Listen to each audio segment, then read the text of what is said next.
Yeah, great show. Good show to start with Dr. Dawuni, Ghana's answer to the Grammys. And he's the very first nominee ever.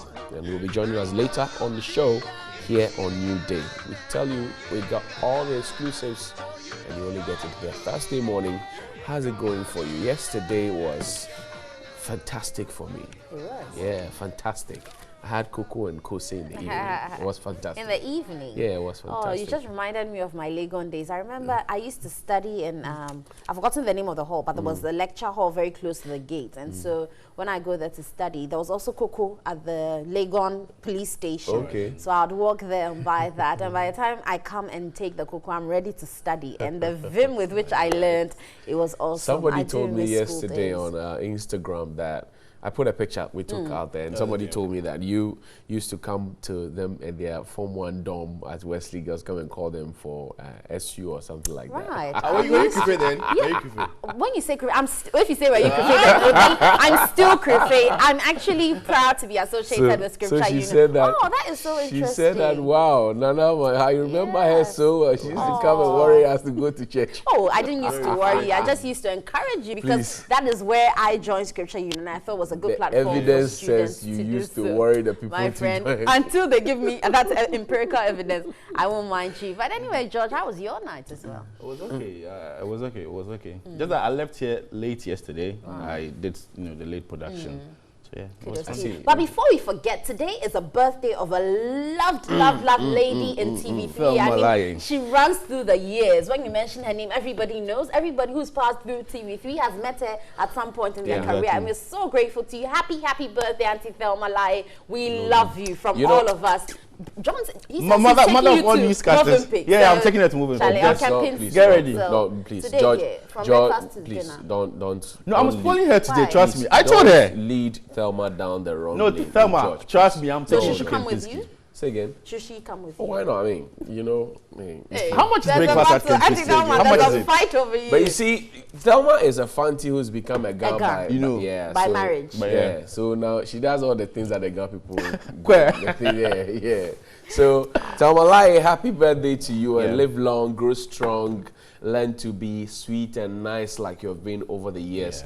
And we pray that you get plenty money. So and that, of course, age gracefully as you're Exactly. doing, because her son actually told her that, but you are not the age you say you are. Is it she Curtis? looks Is younger, Curtis, yes. Curtis is a very difficult young man, but very interesting too. Okay. Very interesting. And so when you wake up in the morning and you look in the mirror, just remind yourself that God has given you another day to see life and then breathe. And so make the best out of it. Just go out there and make the best out of it. What's up for? Now it's off every time. Preach So on. yeah, bring your money. Bring your collection. What's all in the news, the George? Anthony We collection. would be interested to know Yeah. because I was thinking this Fulani fight, is it also the battle for the Lords? Yeah, exactly.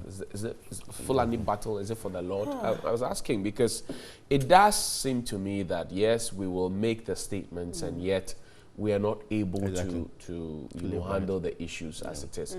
Because I remember 2 days ago, the Regional Security Council met and said that, well, owing to what had happened, how 3 soldiers and 1 policeman had been shot, and the issues that have gone on for a long time, we were going to forcefully evacuate the people. And then we have yesterday, we hold a town hall meeting. And then I keep asking myself, so even the RegSec held a town hall meeting. Folks, I was with the asking myself, stakeholders. if you had a meeting that says that you're going to forcefully evacuate the herdsmen, why do we come back to have a town hall meeting? What's the point? Anyway. What's the point? I don't know. Maybe I'm a novice in security issues, so somebody will have to explain to me. But a child nejo, that's what they say. And these guys are fomenting trouble. They're causing mayhem. I'm not saying that every Fulani you identify around the place, you should sack the person along with the cattle. But I'm saying that those who are noted to have caused trouble there, let the law deal with them. But don't you think the ranching thing will really help? It will, certainly. Everybody seems to agree with that. The court ruling, the Kumasi High Court ruling in 2012, suggested that we should have, some grazing area and a farm area. I think that the practice of having, free for all, I have money, I have like some 2,000, I get 2 or 3, livestock, and then I start rearing them, and then wherever they want to graze, they go and graze. It's not good. We must start having, and you see, right from Dr. Kwame Nkrumah down to, I think, the military regimes. We used to have the state farms. Yeah. Where are the state farms? The state farms, the incentives that came along with the state farm, irrigation, and all of those things, where are they? I think I'm coming to believe this. The notion that these, cattle belongs to big wigs in the communities, a reason it's been difficult to handle this. Exactly. It is true. It is true. Reason. Look, yesterday the politicians, it's been an undertone all of the time. Yeah. Poor people don't own cattle. Yeah, you're right. If a poor man owns cattle, it will be top 3, 4, 5. I'm talking huge numbers. So a poor man cannot own that kind of cattle and that number, that large chunk of. Please, the battle against the Fulani herdsmen who are causing trouble is not the Lord's. The battle is for us as citizens, not as spectators. Good morning. Good morning. It's time for news here on NewDay.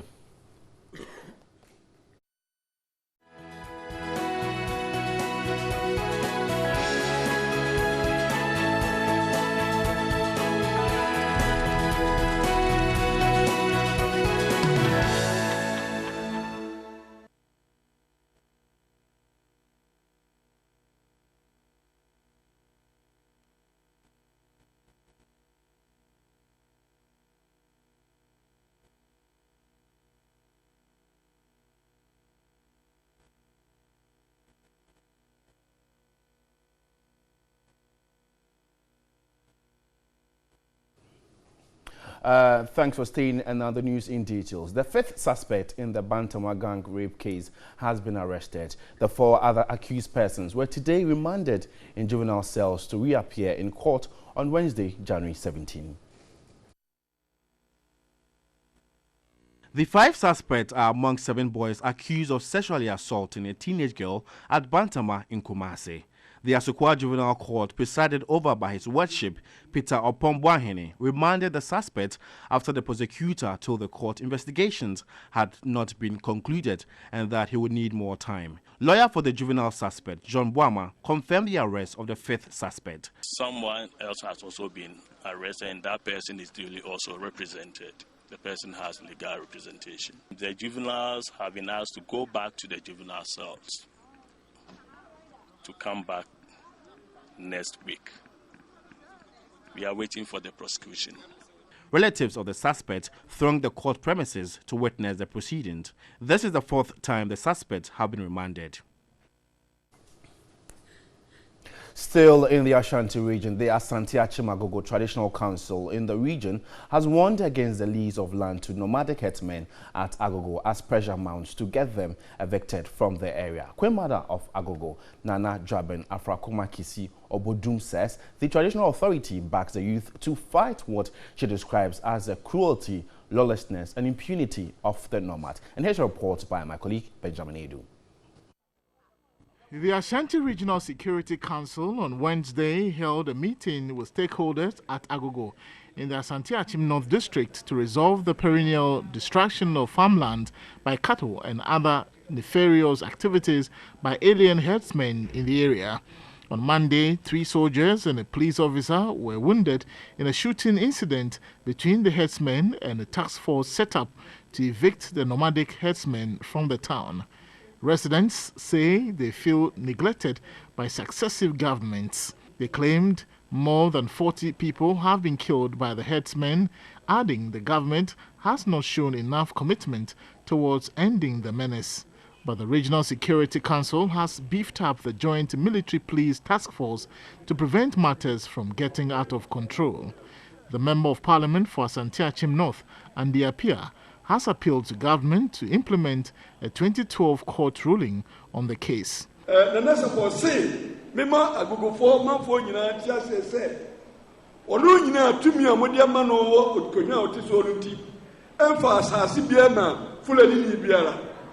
Fulani herdsmen have not been given any lands here by the chiefs. We are calling on the authorities to act swiftly without fear or favor. Queen Mother of Agogo, Nana Draben Afrakuma Kisi Abodum, says the traditional authority is concerned about the plight of residents.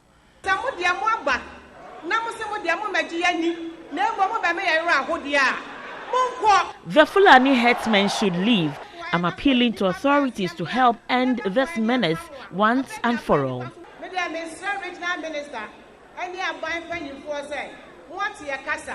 The Ashanti Regional Minister, Simon Osei-Mensah, promised the court's decision on the issue will be implemented.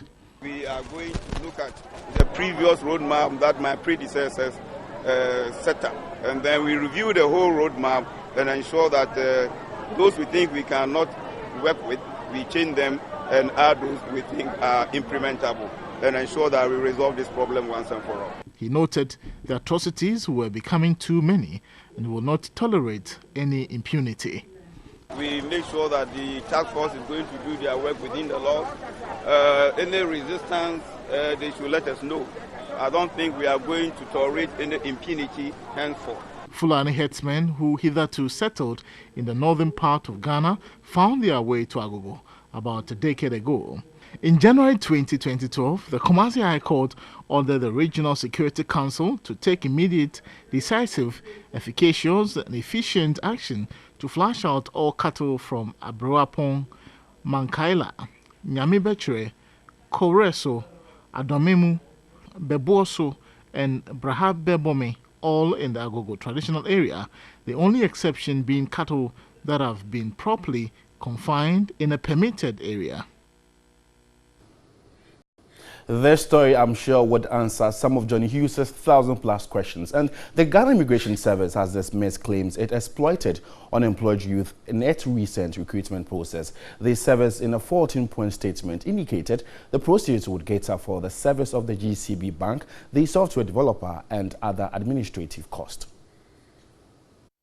The Ghana Immigration Service has come under fire for the sale of application forms to over 80,000 youth, despite having 500 vacancies available.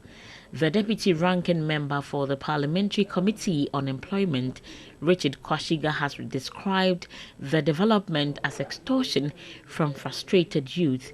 Reacting to the issues, the Immigration Service says it contracted a software developer, Trebnet, to design an e-recruitment system that will help the service conduct a free, transparent and fair exercise. The Business School of the University of Ghana was also contracted to set questions for the aptitude test, according to the statement. Part of the proceeds from the amount charged the applicants will be used to pay the companies and all other institutions, including the GCB Bank, for their services, the statement added. Other charges were for the hiring of screening venues, examination halls, ambulances, contracting sanitation companies to clean up both the examination and screening centers, provision of food and water for the screening teams and applicants, among others, across all 10 regions. The service, it added, charged 100 cedis for the same purpose during a similar recruitment exercise last year, but the new government insisted that the amount be reduced to 50 cedis. 10 days into the new year, a number of vehicles with 2017 DV and DP plates still ply the roads. This is contrary to the guidelines in the Road Traffic Regulation 2012 on the use of special trade licenses. In the tenets of Section 11 of the Road Traffic Regulation LI 953 of Act 1280 of 2012, a trade license shall be issued 1. In respect to only motor vehicles being offloaded from a ship, lighter railway train or other road vehicles being driven to the clearer or fleet owner's place of business. 2. When a motor vehicle is being tested after having been assembled or repaired at the dealer or fleet owner's place of business, and when a motor vehicle is being tried by or on behalf of an intending purchaser. Per the law, trade plate vehicles are not supposed to be used in everyday activities until fully registered. If you want to use the vehicle daily for your normal rounds, like going to church, going to funeral, going to wedding, and other functions and other personal activities, to attend to other personal activities, then you should get a vehicle registered so that you can use the car normally. Because as the name goes, trade plate indicates that you should use it to trade the car, to look for prospective buyers. Again, trade plate licenses expire on the 31st day of December in the year in which it was issued. Every plate has the year of its use, the year of validity, the validity year. So any trade plate has the year written on it. So 2018 trade plate has 2018 written on it. So at the expiry of 2018, that plate no more has to be used. However, close to 2 weeks into the new year, a number of 2017 trade plates still compete on the roads. The trade plate has very strict and very narrow use, and any use outside what has been prescribed in the law contravenes the regulations, and the police can take any action on that. Okay. In other news, the Executive Director of Media Foundation for West Africa, Suleimana Brahima, has challenged government to facilitate the passage of the Right to Information Bill as preached during the 2016 campaign. Suleimana Brahima insisted the recent comment on the creation of 5 communicators' office at the presidency wouldn't arise if the president has made good his campaign promise. The government is truly committed to ensuring that there is constant flow of information and citizens are able to access the information that they want to have about how they are being governed, government policies and so on and so forth. What is to do is to pass the right to information legislation, which has been something that has been dragging for the last 17 years. And the MPP position had promised in their manifesto that it would be one of the first things that they would do if the then parliament failed to pass the right to information law. Once they got power, there has been promises upon promises and promises upon promises, and it's not been done. And I think that if the government is truly committed to ensuring that citizens have access to information about governance, what is to be done is to pass the right to information law rather than constantly appointing people. After these 5 people are appointed, I'm sure that we would still find ways of saying that, look, we need even more people. And I don't think that is the way to go.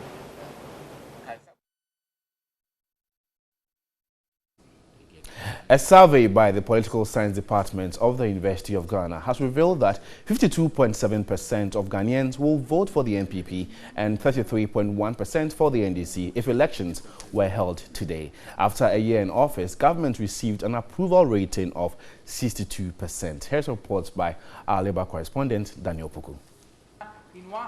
The research findings focused on the first year of the NPP administration. 5,000 respondents from 250 electoral areas in 50 constituencies across the country were sampled. Their focus was on the free SHS, creation of special prosecutor, the economy and unemployment. On free SHS, government scored 76.6% from the respondents, while 64% also lauded government for creating the special prosecutor's office. 41.4% of the view the office would be impartial, while 74% implored government to recruit a courageous and independent person.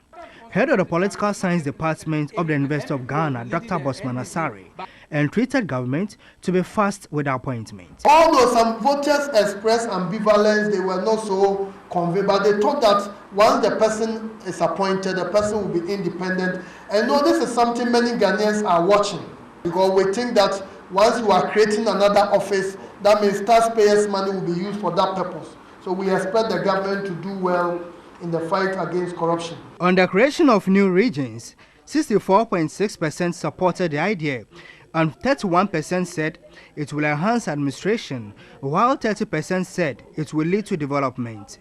According to 44.9% of the respondents, the economy has improved, while 42.6% said it has not improved. Unemployment, 32% said it has reduced, while 35% disagreed.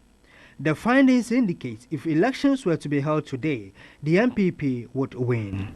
The 5,000 people we interviewed, in the 2016 election, 56% of them voted for the MPP, 56%, and almost 36% voted for the NDC. So, but now that same population, they are saying they will vote for the MPP by 52.7%. Although the NPP will still win, is that not the case? But the people who voted for them, that has reduced by 3.3%. And that of the NDC has also reduced by some percentage points. So that means both parties have lost ground. So it's not like one party has benefited at the expense of the other. Findings from the survey also revealed that 58% of Ghanaians would want former President John Dramani Mahama to be elected flag bearer of the NDC. Of the 5,000 respondents, 2,900 were of the view the former president was the best candidate for the party. The research revealed a lot of the respondents wanted former President Mahama to lead the NDC party. They based their assessment on his experience and his first taste at the presidency, which could inform his new policies if voted into power. Other contenders, Sylvester Mensah, Professor Joshua Alabi, Dr. Spio Gabra, and Kweku Rickett Hagan secured less than 7%. All of them are getting less than 7%. Some are even getting, so we generally were surprised. So that means there's a popular endorsement for Mr. Mahama. And if that happens, Ghanaians will, for the first time, have two candidates from the two major political parties who were once presidents. And they will be going at each other. And I believe that will probably be the final bout for each of them. An election observer with the Political Science Department, K.H. Frimpong, noted other contenders would have to pool resources to challenge the former president. If he is so much ahead, then why wouldn't the other contenders think of maybe pulling resources together and giving him a good run for his money by supporting one candidate? And that's it by way of news this morning on NewDay. I'm Josh Quenin. For more news updates, log on to our website, 3news.com. Have a good morning.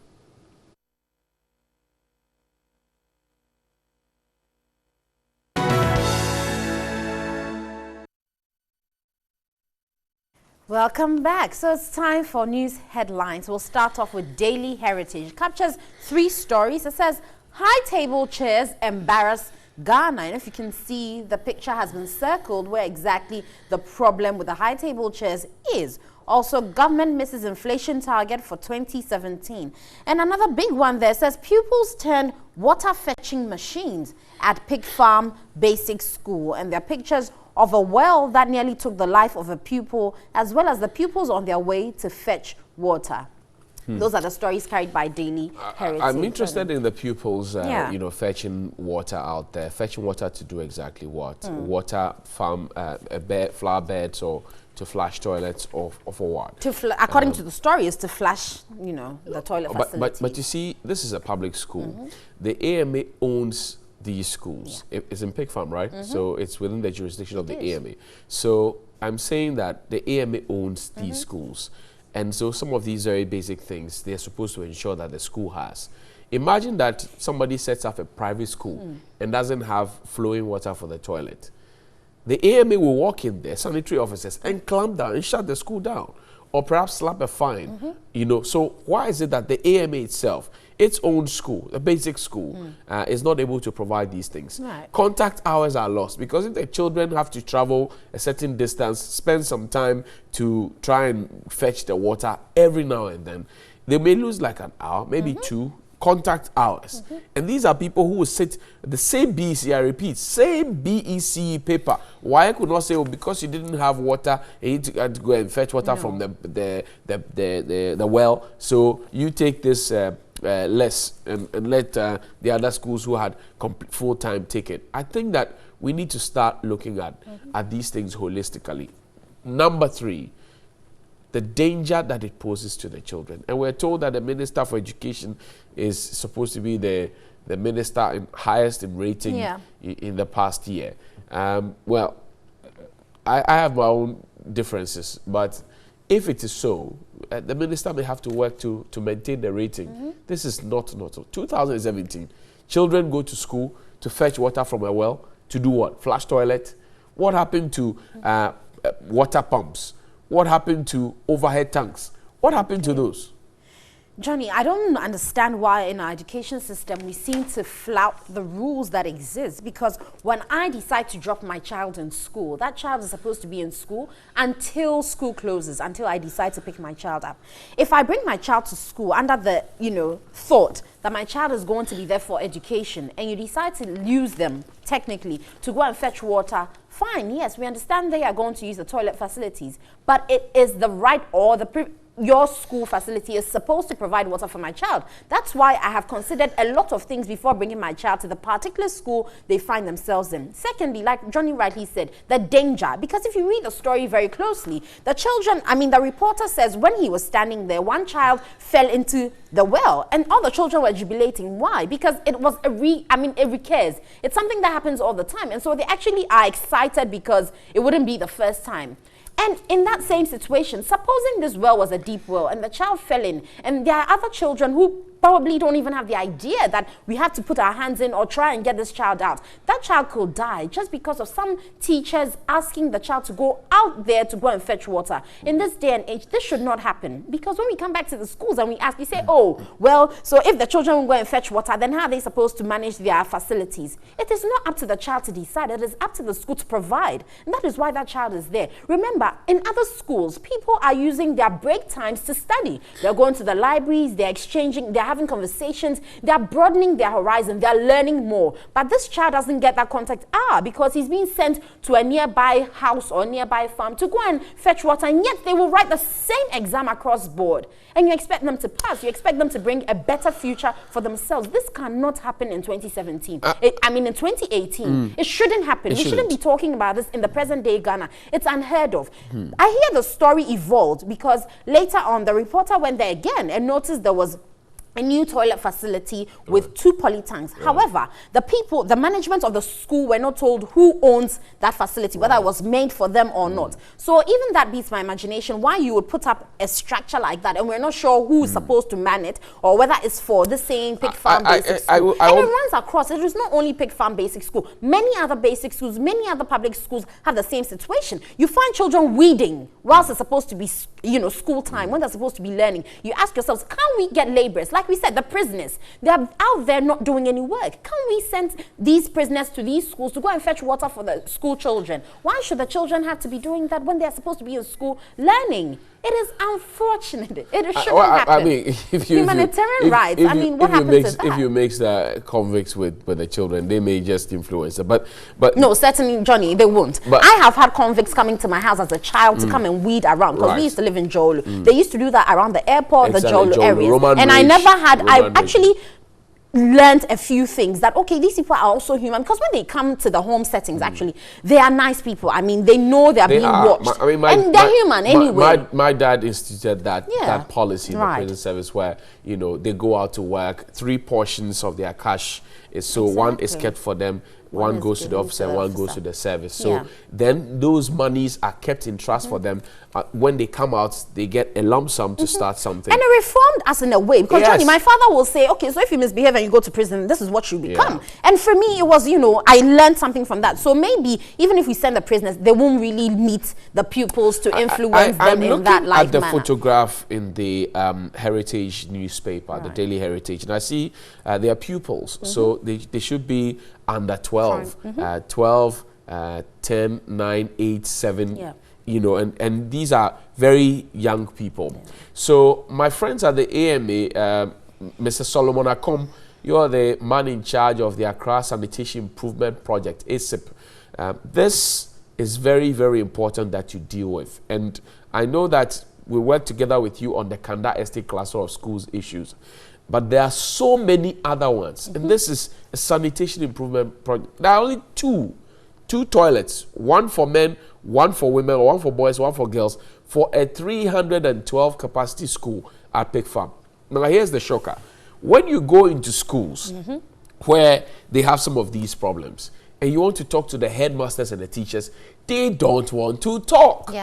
And this culture of silence is not the best for us. The children, 312 of them, have been put in your care. They have this problem. You know about it. You lament, and then you phone the media. When we come there, you don't want to talk to us. So then they give us the impression that it is either the order from above or a certain circuit supervisor or whatever it is. I tell you what, if they are being incompetent, let us know about it. And if they sack you, we will deal with them, because people are paid to do their work. If you're a circuit supervisor with 10 or 12 schools under you, and you're supposed to be sending a report every time to, say, the municipal coordinating director, and your report doesn't capture that, oh, this school in Pig Farm doesn't have water facilities for its toilet, and month on month you send your report, but only talk about allowances and some other small things that will come to the teachers, and the children are suffering, we must deal with you, because you are being negligent of your duty. Your duty as a circuit supervisor is to ensure that all the schools under your purview are properly catered for. When your colleagues in other areas are fighting for 3D boards and white marker boards, you are busy chasing chalk and you don't even want to talk. What kind of this thing is that?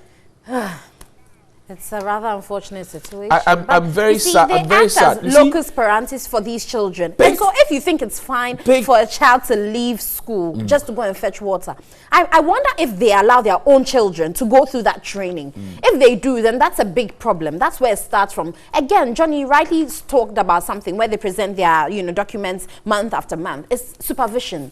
Do the circuit officers even know the number of schools that they actually have to take care of, or it's just paperwork? They know that there are 10 schools under me, it's A, B, C, D, and that's it. They don't go to the grounds to check what's going on. They don't care what is happening there. Again, it's all about the money. Are the teachers getting their money? Is it enough? What can we do about it? And that's where it ends. But remember, the child needs to live in a conducive environment to be able to even study. If I am a child and you ask me to trek a 15-kilometer or 15 minutes walk to go and fetch water, even when I come, if I'm not tired, I'll say I'm tired so that I won't learn. And remember, in a in our environment where education may not have reached that level where it's so attractive, you actually have to put in more effort to make that child want to study. And so if you already make the child feel like maybe it's not too necessary, I can be out there fetching water and it's fine. And so let me stay out there fetching water. If it's going to take me the whole day before I return back to school, so be it. I think that they back in the day, public schools, and if you look at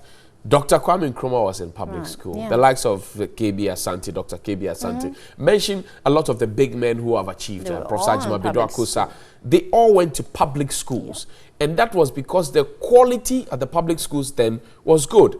Now we tend to believe that if you attend a private school, you are better off.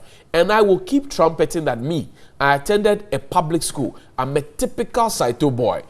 Typical Saito boy. Now, if I'm able to turn out like this, having gone through Saito, I was in Saito with Parkwesi Asare. It was my junior then. The point is that if we're able to go through it, and many of us here on this platform went to a typical Saito schools. So if we're able to turn out like that from Saito schools, why can't those who come after us, our successors, turn out better than we did? I think that the Ministry of Education, the Ghana Education Service, needs to focus on education properly. And by education properly, state schools must be well taken care of. Presec is a public school. Accra Academy is a public school. So why must they be better than some other schools if they are being taught the same thing and they are being offered the same opportunity? If, for example, Christ the King is a preparatory school, why should it be better off in any way than a school at Ayalolo? If they are learning the same thing. Back then, they used to compete. We used to compete. And most of our big people, even Nana Dodanko Ekufuado, was my father's mate at Road. Now Kimbu. So what's the point? The point is that we have failed and we just pay lip service to it. What has happened to the F-Cube? Free, compulsory, universal, basic education. What has happened to it? We assented onto it. We signed onto it. It is there in our statutes. What have we done about F-Cube?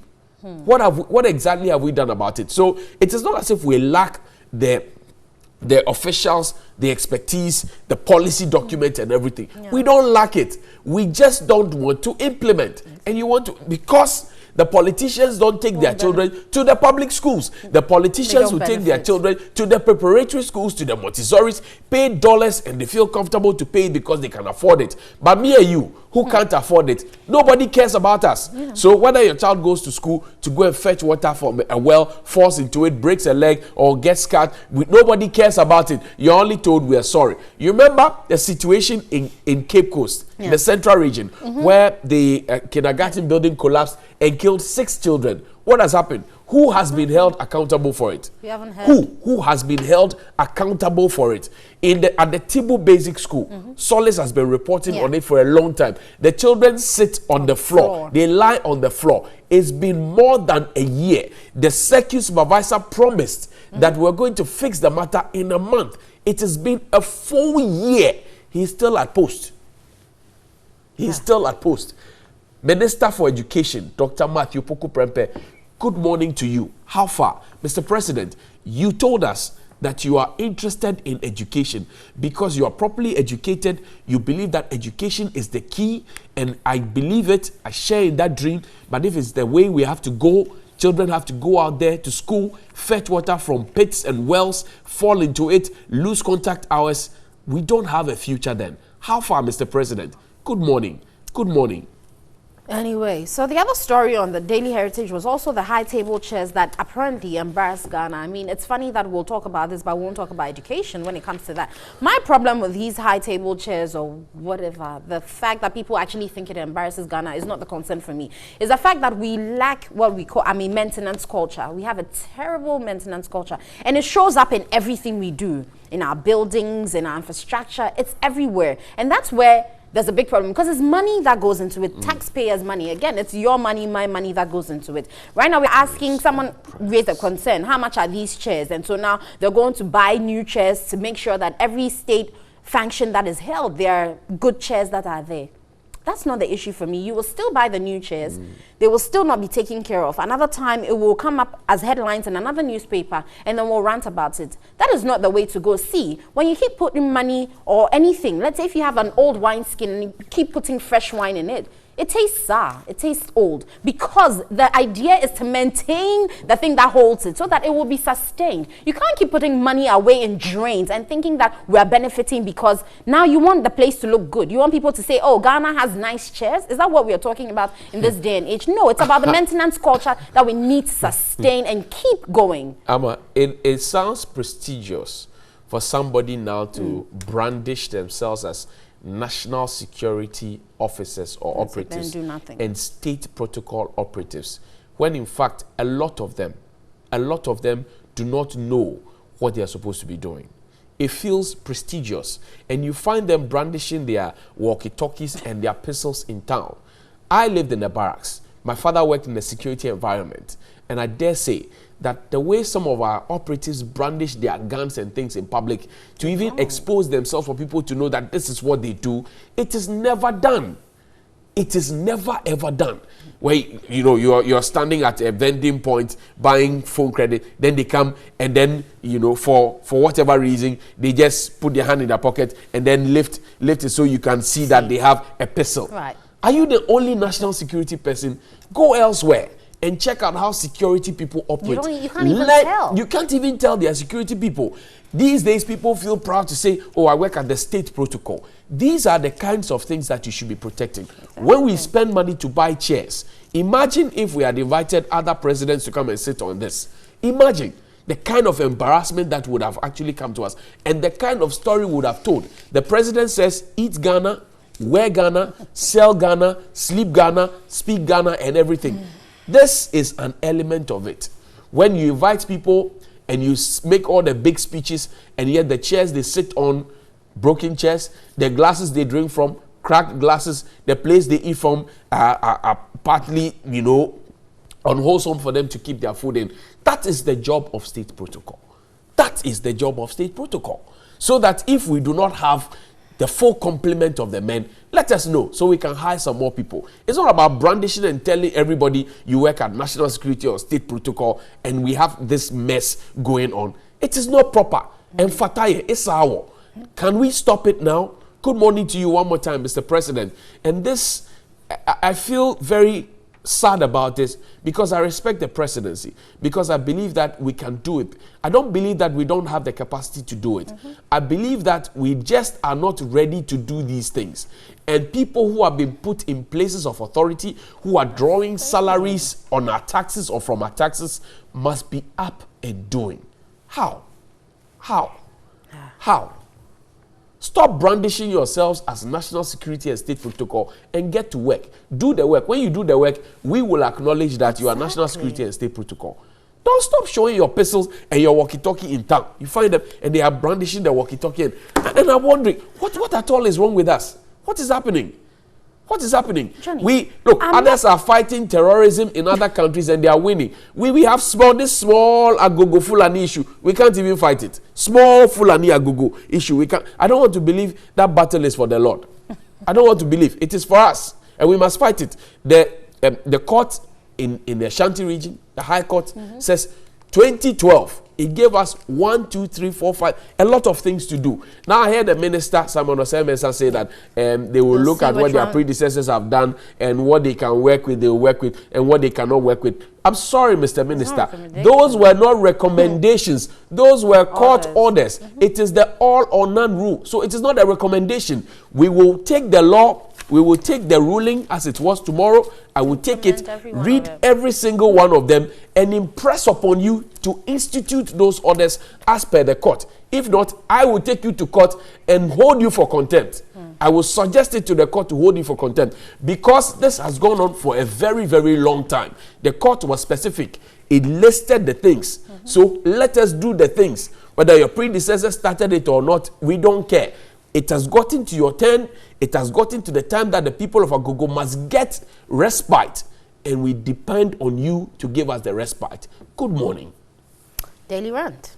It's time to rant out there on the street. I know Johnny has already done the rant, but we are still talking about the LGBTs out there. Let's see people's views. People are still talking about it. Yes, we still have to talk about it. I don't want to talk about it. Why is that? Why do I have to talk about it? Oh, like the president said, eventually we'll get to a point where you have to talk about it. Maybe God created Adam and Eve, not Adam and Steve. Yeah, so that's what people are talking about. Everyone has their view. Opinions are like noses. Everyone has one. No. So let them share their opinions. When it comes to actually implementing a rule or a law on what all Ghanaians feel, certainly they would have to abide by that. If you have a nose and it's blocked, how do you breathe?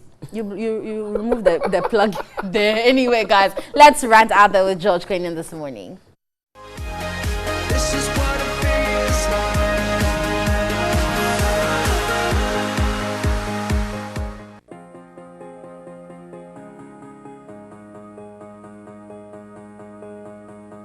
Nobody here knocking at my door. This is what it feels like.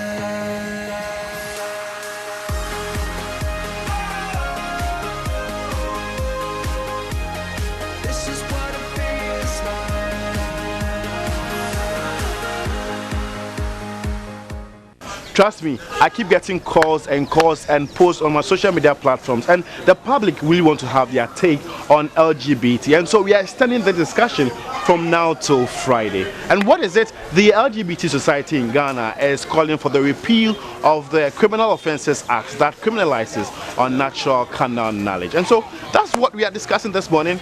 I'm giving the platform. Welcome to Daily Rant. Yeah, I know there'll be a time that this will be enforced, you understand, but not now, not in our time. I believe that some years to come, when we are all gone, me like this, I'm gone. My sons and my daughters are gone, and their daughters and daughters are gone. Sometime will come that it will be decriminalized. But I think that, but now, dear, the president brought this on us. The president. But his stance was not really clear. What is the meaning? What is the meaning of? What is the meaning? It's bound to happen. Like community giving us pressure so that we could legalize this. Yes. Look, in the beginning, God created Adam and Eve, not Adam and Adam. You understand? So you cannot tell us that Pastor, me personally, if you're a gay, you propose to me, Charlie. If at that spot I don't kill you, then you rather kill me. But it's human like you. No. If I don't kill you at that spot. I would say, I'm going to say. What me the say now? I will follow what to me. Yeah, baby, do it here. Now what one area? Yeah, you free as no papa and yamla. And the so but who so bad. Me back where you there. Who go here chill now here be a young cool. Who free we ask you? And I would say, bad you. Who can number be able to answer? You see, our presidents, our past presidents, made their stance clear. They told us that, look, this is not our culture. This is not part of us. Even animals don't behave like this. Yes. You understand? So you, President Nanado, they asked you a simple question. You said it is bound to happen. So because Nanado said that, that's what they are pushing for this? Yes, because he made it clear to them that there's not enough pressure. You understand? Okay, but the thing is, Human Rights Watch, they did a survey. They spoke to gays and lesbians. Do you know that in foreign countries, what's the name? Marrying 2 or 3 women is what? Is a crime. Okay. How do I marry 2, 3 women and say it's a crime? And you want me to sleep with my fellow man? What is that? No, it is. It doesn't make sense. I don't know what can say. Well, your boy is saying. She said that me brand kaino. Oba ni bema. Nyankupa ka say oba bema wari bema wo. Ana oba wari oba. Enti se mi sisi ana mi se na mi hu say wei. Bema offer ni nyanku bema. Say me a say that say mu kan say ye point be ye bu omu no. O say na be one say yantimi anye anti omu a ebe to aso. Because ya owi egutu sa onye den obeja kron bo. But the fan say o yenye din dia. Obi mu teta mu be du nu. Obi aye din ta den be den ebe develop. Ti say the pressure share say o ade o yampini every stage bia. Ube ye kro be ferry. Me say o ko Jamestown. Your baby am say friend say 10 pounds so say abal. O ko on kwa o. Oh, ya ko. Mako obu ko. Look, it's very disgusting. When this question was posed to Atanos, he said, if Cameroon has the right to legalize gay in his country, that's all. But as if what's the name, aid will be attached to this aid will be attached to gayism or lesbian, that you have to put this thing on us, then they should take. We would rather be poor. That's all. Okay. You understand? You see, it is time for our leaders. Now, I think the president did this. This thing that we are all talking about is because the president said it is bound to happen. Yes. Made it clear to us that, Master, it is not in our culture. Should he run away from the fact that people are here in Ghana who are like that? We know, yes. Because a survey commissioned by the Ghana AIDS Commission says there are 30,000 of them. Yes. So let's say in the next 20 years there'll be more, and then they'll legalize it. Yes. They are practicing that in their rooms, yes, in their corners, and they should do that in their rooms. Yes. In peer public. Yes. Young poor to. To me, Jinanga say, I'm a gay. Mimi say. I'm that's not to me because you discriminate against them. One say, I dream being. One say, she said 30,000 no system no more. One say 30,000 you say, almost 30,000 no money. Let's say the pressure go almost. It is very hardly 35. Now she say, yeah. 35 no. Obia di baku akuba. Eko system no. That's it. I say poor mu. What say? Debut. I didn't say. Na mun say me ye bia. Na me timo ntama. I didn't say. Kuno. Obu na ne ho ba ye okay say you na ba mi. Yiri free we ase. Oba. Oba o se mini skate. Kuno hu na anu po. Master. I'll show you now. What confusing? Yes. Bema. Unati didindi way. Utu didindi way. Nami. Mali. See, I didn't ask for too much because said a video went viral last year. They caught someone and I'm bone and I'm circulating video went viral. Yes. So what they're asking is discrimination and violence must end. It's not too much. It will not end. TV3, we share them website. Mumusi, policy, we will protect gayism and the petition the IGP said. Petition waiting. One electoral office one. I'm coming. I who petition say police here they won't protect you. I'm all right. I'm all right. What protect you no musunya sade. I don't know. Me two se na se me ba no. Na se sajma we na ba ya me donyame. Sa wo you can't be first to be your because oh yeah, we are not be George, was it charity begin at 12? Yes. What I say, charity begin Yansan will feel and I want to until some banner now, yes, I did not. We are number 12. Until so few years. What is that? What is your wine? 30,000. At first, you know, best if I say your bed 1,000. 1,000 oh my son, my say 30,000. I done 30,000. Ghana population almost like 20 million. 28 million. Not 30,000. As 2018. A bad day, 30,000 will still go on to much. Yes. Oh, I did what I say. I did say. Tell me, see, and just say, you're born wrong. Yeah, Saturday say, you're born near point to such a way say. Once a Unampuna, you're pointing finger out you are.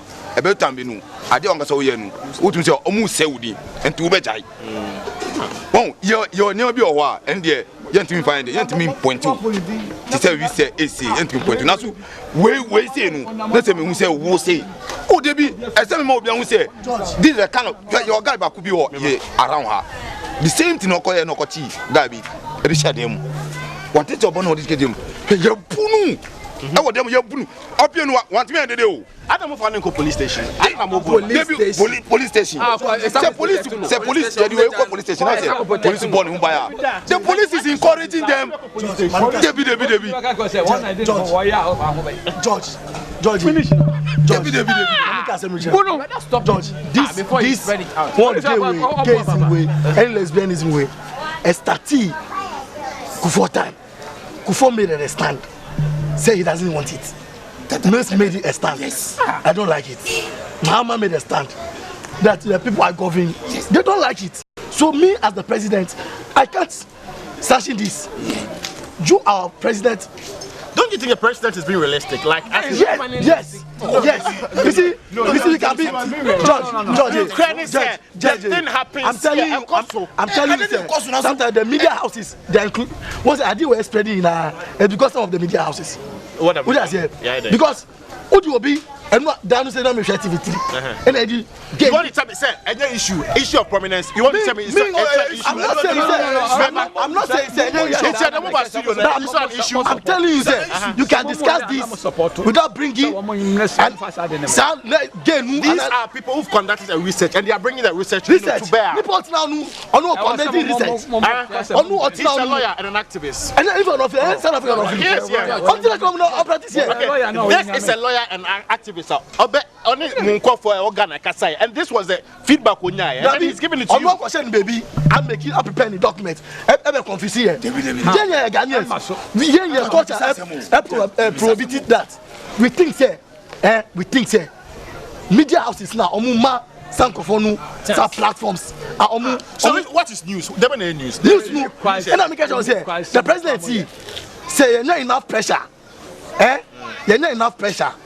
It is when you say those people are very powerful organizations, almost car. It is who knows will be a fly from South Africa back Ghana. So they push the agenda away.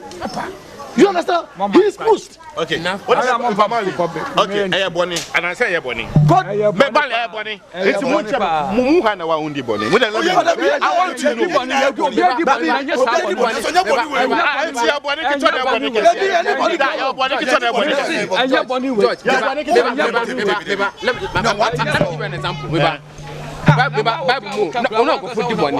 but compare Nyami yo Sodom and Gomorrah to other punishment or the man for Debbie Nyamaka say example. Shadow yo Sodom and Gomorrah. Shadow yo Sodom and Gomorrah. If it can Okuni Nampuka punishment and demand. Me master say Shoba. Yes, show the creation Oba. Yes. Me dada. I was supposed to be kid one po. Now I drink 10. Oh yes. You see? Oh, Jamu. Nami is corner back on the wall. Yes, see, my fire sign will be my booby. na say na mitna say kan matisi asi o boy bi o down o afa ifuna wo ba. Oh, and praise the Lord. And the metro from And so it's one call from the public. It's a no to homosexuality. And the clarion call is we should stop giving prominence to this matter. The more we talk about it, the more there's that interest for homosexuality. Let's know your thoughts on this. Log on to our social media platforms. On Facebook, it's News on TV3. And on Twitter, it's a News TV3. We came to you from Nima here at Accra. Thanks for watching and have a good morning. This is what it feels like.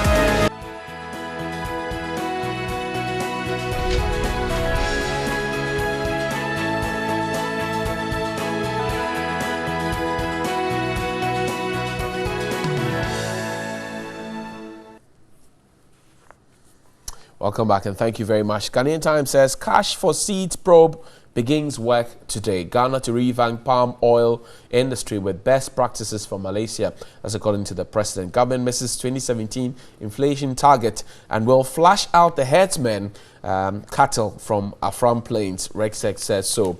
The Independent newspaper this morning says Akufo-Addo explodes, calls for dismissal of Kwabena Japan, sets up 3-member committee to advise on way forward. And Alan, others to be grilled over expatriates' cash for seat today. Now, the Daily Statement this morning reports that government can't get 400 million Ghana cedis from private lotto. And Education Minister adjudged Best Minister for 2017. Fulani herdsmen must leave. Agogo youth threaten bloodshed. And Akufo-Addo scores high approval rating. Asensu Furniture. The Daily Heritage says high table chairs embarrass Ghana. Government misses inflation target for 2017 and pupils turned water fetching machines at Pig Farm Basic School. The BNFT says hanging the tourism sector dry. Low government cash, no foreign direct investment. And in 2017, the Today newspaper says mass burial for 150 to be held by police hospital. And finally, the Business Finder this morning says exploit investor confidence in economy. Cedi depreciated by 4.45% in 2017. My guest this morning, Ricky Kasise Pepra. Good morning, sir. Kasise Ricky Pepra. Kasise Ricky Pepra. Good morning, sir, and Happy New Year to you. Thank you. And Dr. Zakaria as well. Doc, welcome. Thank you. Grateful for your time. Happy New Year to you both. Many happy returns. New Year resolutions, Ricky? Yes. To continue to stay above the water. You'll understand when we started discussions because I'm one of those people who still does not understand the economic indices. So when they say that this has improved and that has improved and so forth, I still believe that as a layman I should see it in my earning ability, my pay packet, and if that is not happening, it does not make sense to me. That's why I say that I'm praying that I can still survive. I see. Doc? Yes, a New Year resolution, we are just hoping that this year will not be a repetition of what happened last year. We are expecting that the government will take bold steps this year to be able to create jobs for the teeming youth of this country. And also the known vigilantism that, dominated the news over last year should not be a repetition. There should be a firm, positioning by the executive, especially the president, to ensure that these things are nipped in the bud. And we are expecting that this year will be more peaceful and this year will be more prosperous and that this year will be more of a tolerant year. That's basically what we... The Political Science Department of the University of Ghana has held a survey. Says some 5,000 respondents were spoken to, and they said that if elections were held on the day that the results were released, the NDC will lose power, 33% or so, and the MPP will get over 50%. What are your reactions to that, first of all? Yeah, thank you so much, and I think that this is a very important thing that we need to talk about. And if you look at the issue of research and research findings, first of all, you started by mentioning 5,000, right. And then 5,000, how do we come by 5,000? Okay, so normally when you're talking about research, you are interested in the methodology. How was this particular done? And in the methodology, one key thing is the sample size. Right. Okay, because of lack of funds, because of lack of resources, we are not able to talk to all 26 million people in this country. You can imagine if you want to use the views of 5,000 people to represent the views of 26 million.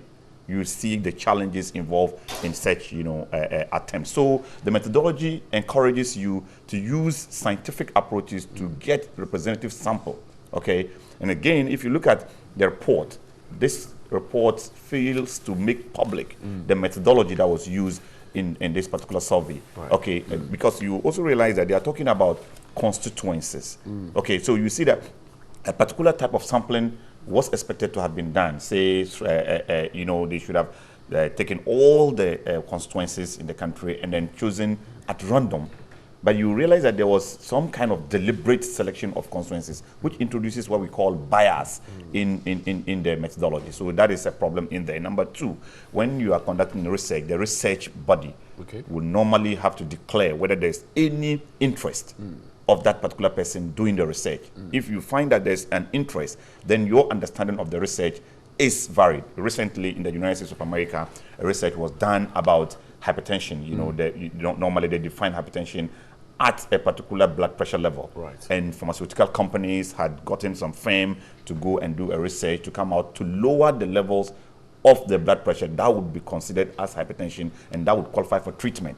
And this would go further to support the purchases of their products. And so the American Medical Association said that no, because there is an interest in here and we cannot work with that. We will work with the constant position that we are all used to. How is the NDC taking this particular? Yes, so in this particular research, the one doing the research, there is every evidence suggesting that he has an interest and that he belongs to the NPP Lecturers Caucus in the University of Ghana. And so he should have made that thing known for people to understand, to see how you can put value to this research. Is there anything like the NPP University Lecturers Caucus? Of course. Everywhere, I belong to a group, and we have a caucus.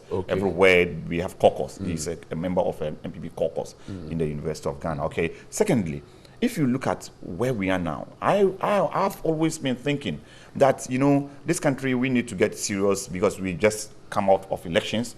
And this is not the period we should be talking about elections again. We are in the governance phase. And government has some mandate to deliver to the people. The president himself mentioned that job creation was one of the key things that he should be assessed with by anybody. If you want to assess the performance of the government, you should assess it by its capacity to bring about innovative ideas that would create jobs for the unemployed population. Now, how are we doing as far as job creation is concerned? What is the level of the institutions that we have in this country? We will go into elections in 2020. Probably 2019, we can start talking about elections. But for academia, people who need to guide discussion and discourse, to start talking about elections today, is a worrying development for me. Okay, even as a politician, I'm not thinking about the next elections at this stage. That's the political science department. Yes, and politics is not elections. Okay. Politics is not just about elections. Politics includes governance. And political science department ought to have even known better that we have a period of governance and we have periods of elections. And when you want to do research and do findings of your research, your interest should be in the country. Is the NDC worried by the conclusion of this? No. The NDC is not worried because, first of all, if you again take a critical analysis of the research, you would have realized that they themselves have announced that 56% of the respondents have confessed to have voted for the NPP in the last elections, and they are members of the NPP.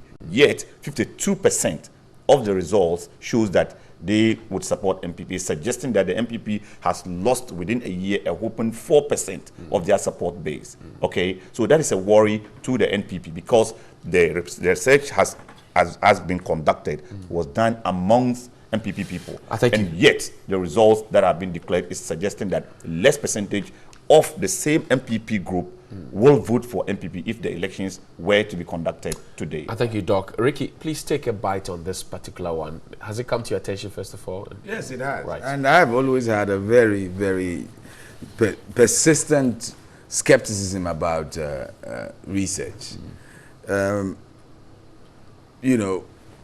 First of all, I'm happy that my opinion about this research has somehow been vindicated by Doc here. I have observed the gentleman who held the press conference from before the elections right up to now. Right. And it's only somebody who doesn't want to be honest that will say that his political leanings are not evident. I am not very strong on statistics. I'm not going to go into sample sizes, etc. But what are the highlights? One, that the NDC would have lost elections if we were electing on that day. That is no news. That is nothing for anybody to clap hands about. The people of this country decided that they had had enough of the NDC in 2016. And we are now relying on the MPP to take us forward. Right. So 1 year into their mandate, they should not be rejoicing that if they had to go to elections, they would still have won. Sadly, like he said, and it's directly from the research, they had lost a certain percentage, just like the NDC had also lost a certain percentage. Then they go ahead, and I found it, like I said, I've considered a lack of expertise in research. But I don't know what informed their questions and why they were even investigating what percentage of people wanted John Mahama to return or not to return. I read a bit of, chicanery into the whole thing. Was that intended to get the result that came out so that it will unruffle the NDC party? Because there are other people who have got intentions to run? Or it was something that they did not bargain for? Did they expect? You see, again, I do not know much about research, but when you are going out for research, the ideal is for you to have an open mind. Right. This did not look like it was a research that was conducted with an open mind. But all in all, I do not have confidence in research, partly because, again, I have failed questionnaire in this country, and I believe that I'm representative of the Ghanaian attitude towards research. You come into my office and you tell me these questions, I'm not going to bother. If I bother at all, I'm just going to take the things that are going to come out. Unless, of course, there's something for somebody to benefit. I was worried when he said that 56% of them said they voted for MPP. Of course. Except a few people who are ballsy. Most people will say that they voted for MPP because it's MPP which is in the system. The patron clientelism is there. You are putting your name on the document, or at least, I don't know whether the questionnaire indicated, your name. But if you are talking to somebody whom you don't know the person's links, and the person is asking your party affiliation, I think it's only commonsensical that unless you are people like Doctor who are without doubt belong to a certain place where you cannot possibly say that you do not belong to. Doc mentions a caucus. It says there's MPP caucus, NDC caucus of lecturers. Wrap up on that so we can take a quick Sincerely break. Speaking, yes. A caucus doesn't have to be a registered association, but it has become evident that when you want to talk to somebody in the KNUST who supports NDC, you know who to call. You guys know. If you want to know, you appear to know. I don't know. And then if you want to call somebody who has MPP sympathies, you also know. Or at least it becomes evident in their presentations. So I don't know about caucus. I'm not a lecturer and I don't have such pretensions. All I'm saying is that there are certain people whose political party affiliation is not in doubt. Is that dangerous for us? It's not. I don't know why people want to criminalize political party affiliation. It's not. Okay. But if you have a very clear partisan leaning, you may want to make sure that that does not join the scientific enterprise that you are embarking upon. Thank you very much, Kassi. So let's take a quick break. We'll return shortly after this. Stay with us on NewDay.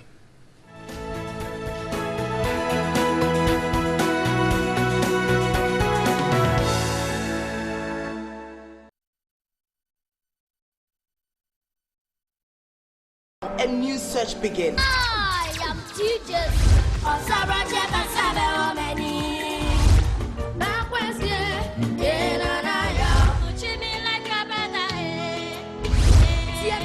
Flow its power and time for you. we bring you performances from our best and brightest kids from across the country. Our contestants have to do more than go on stage and display their skills. They have to capture the crowd, woo the judges, and most of all, win the heart of the nation. Remember, there's a 10,000 Ghana Cedi cash prize and a 6,000 Ghana Cedi educational fund up for grabs for our eager competitors. Make a date with us and watch as our contestants show how worthy they are of the top prize. Talented Kids, free to play. Talented Kids, coming soon on TV3.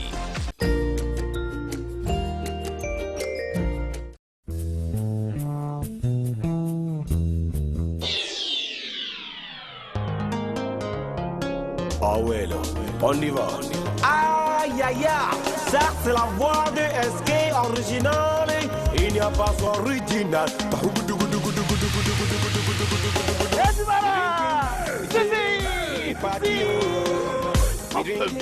Hell, it's a monk harder, but heaven on potato. Say, you man, and Quanny Biara, you are. It's our Quanny Bianuma, no more Quanu Assassino. I fear, Mizuba Baby P, oh, Yaboko Togo, and Infa, Bebiara is when I saw 12 when you may pay, no one super, yes, Baby Biara, Sawanada, more daddy, Satasa, and to never say, Crazy Bara, hey, see, Itzaban shows this and every Sunday at 6 p.m. right here on TV3. Brought to you by Casapreco Alomo Bitters and a mackerel and Food Lovers Special Fragrant Rice.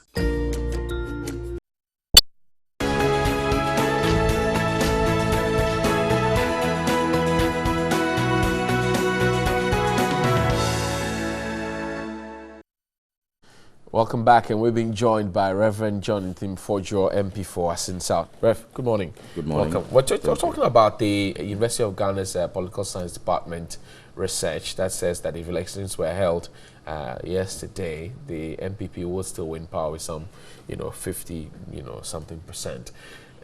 How is the NPP taking that, and is that making the party complacent in any way? Good morning once again, and thank you for the opportunity to be here. It is important to acknowledge that such studies and researches and surveys are very important, particularly coming from very credible institutions. Across the world, we see in some jurisdictions various surveys in from various angles and sectors that are done that inform the civil society, that inform decision makers, that inform stakeholders in policy making, and even to give very important feedback on how things are run. And oftentimes we what I've observed is that we seem to be in Ghana, we seem to be more running or inclined towards surveys that are done by institutions that are foreign. And when it comes to institutions that are local, oftentimes one swings on the other side seems to want to quickly attack the credibility and all that. But it's an important feedback for us as a party. It is not one that is going to raise any tendencies of complacency. One, because we acknowledge that it is the mandates that the people have given for a service to be rendered.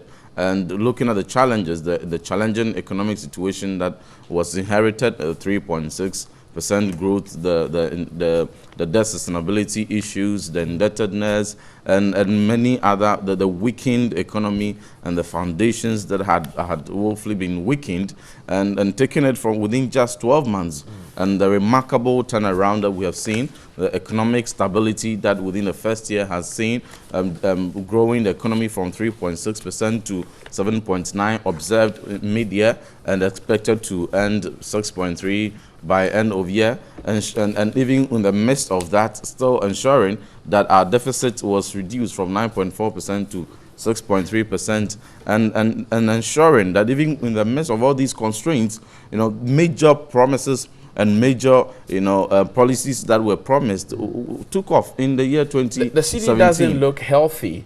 We're told it depreciated by 4.45. Yeah, I'll come to the specifics, but overall, you can look at the economic stability, the business climate, you know, the policies that have cushioned and positioned the country into making it more business friendly and ensuring that the cost of doing business has gone low. Now, the major promises that I mentioned, I was just about to mention, talking about free SHS, committing well over 480 million cedis into the education of our people, which stands as the single most important pro-poor policy, and which also goes to achieve goal 4 of the SDG. We saw the restoration of the teachers training allowance, the nursing training allowance, and many very important, you know, interventions that were taken. When you review critically, dispassionately, you know, without any political interference, you want to objectively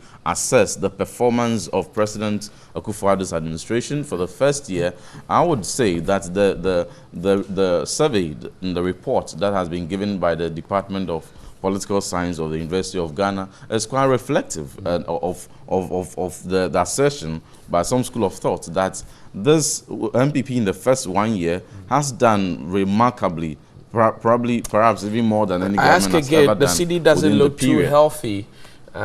Is that not a concern to the government, because everything revolves around money?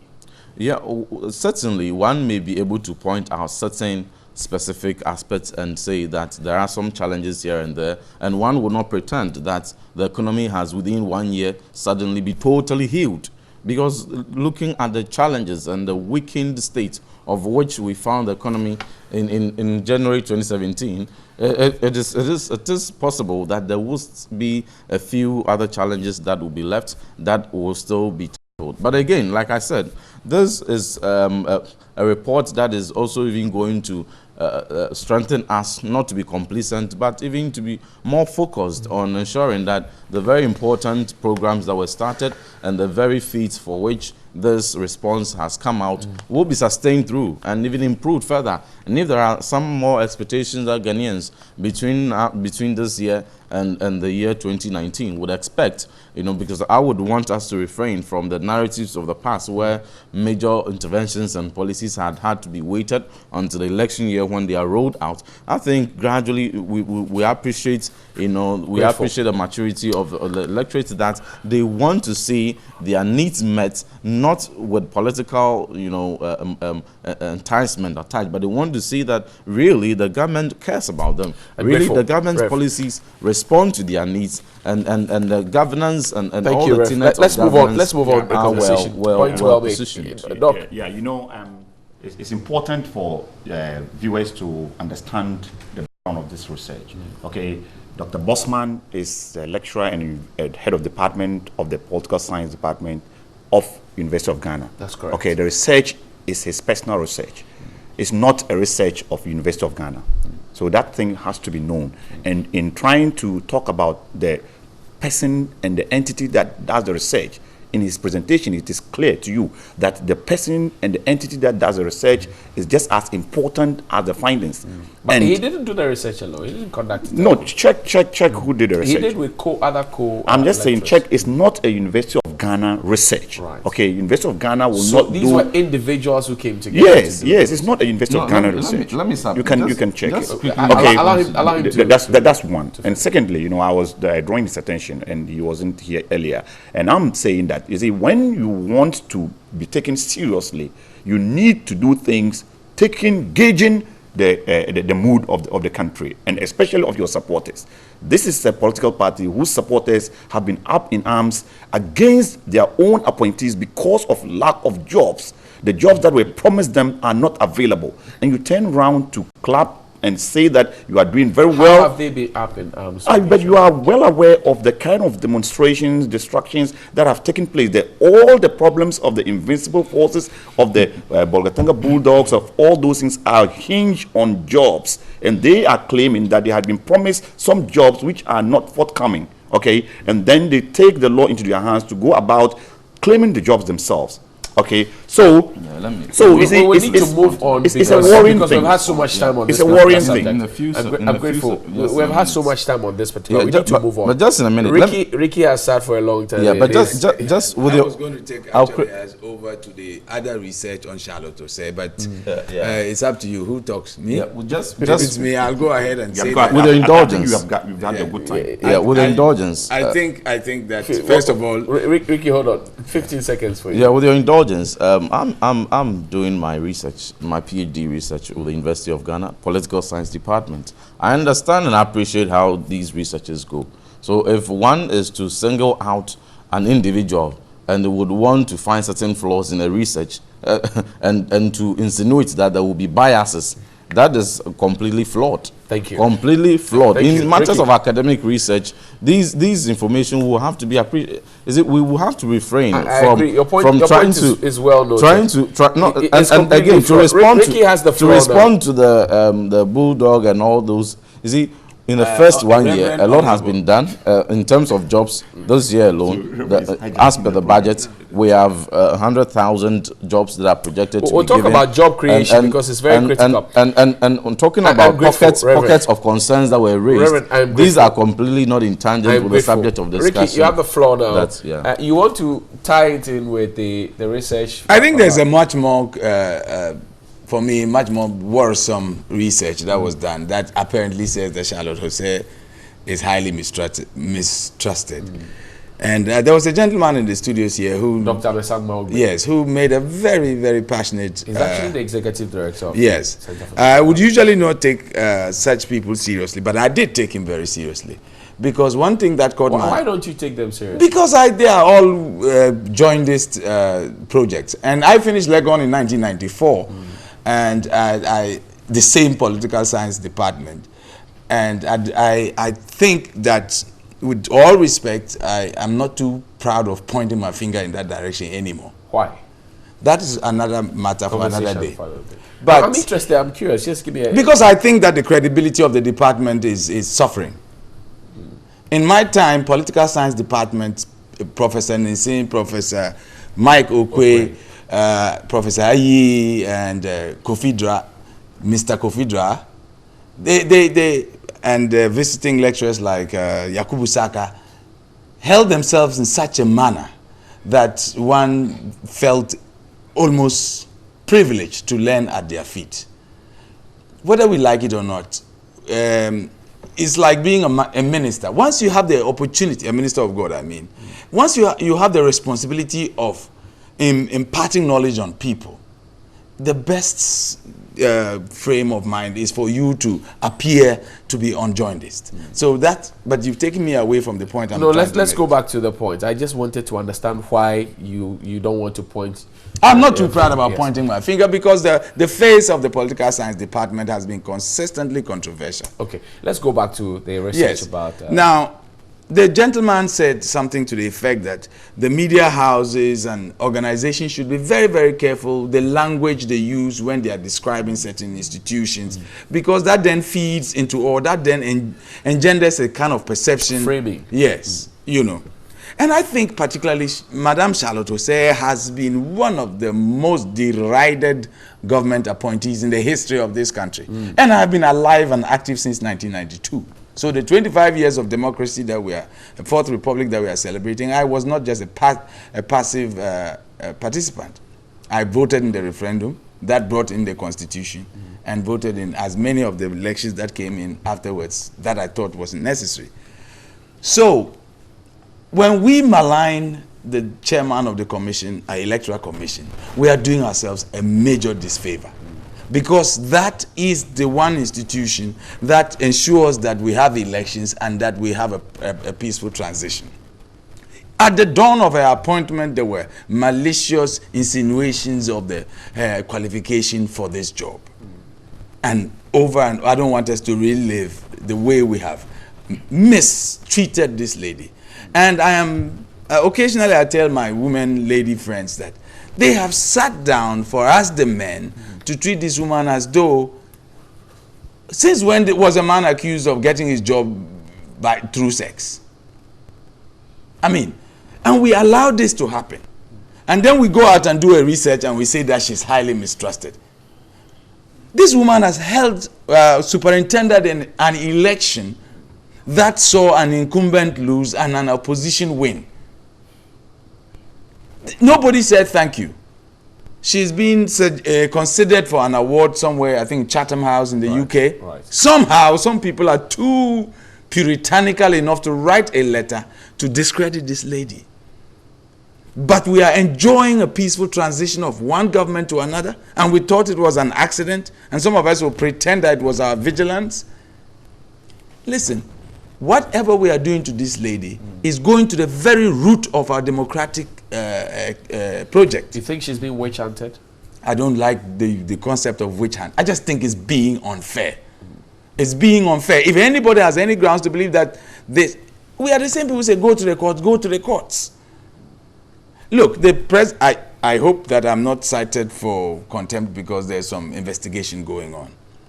But look, I'd like to go back, with your permission, Reverend, to the scripture. Let he who has no sin cast the first stone.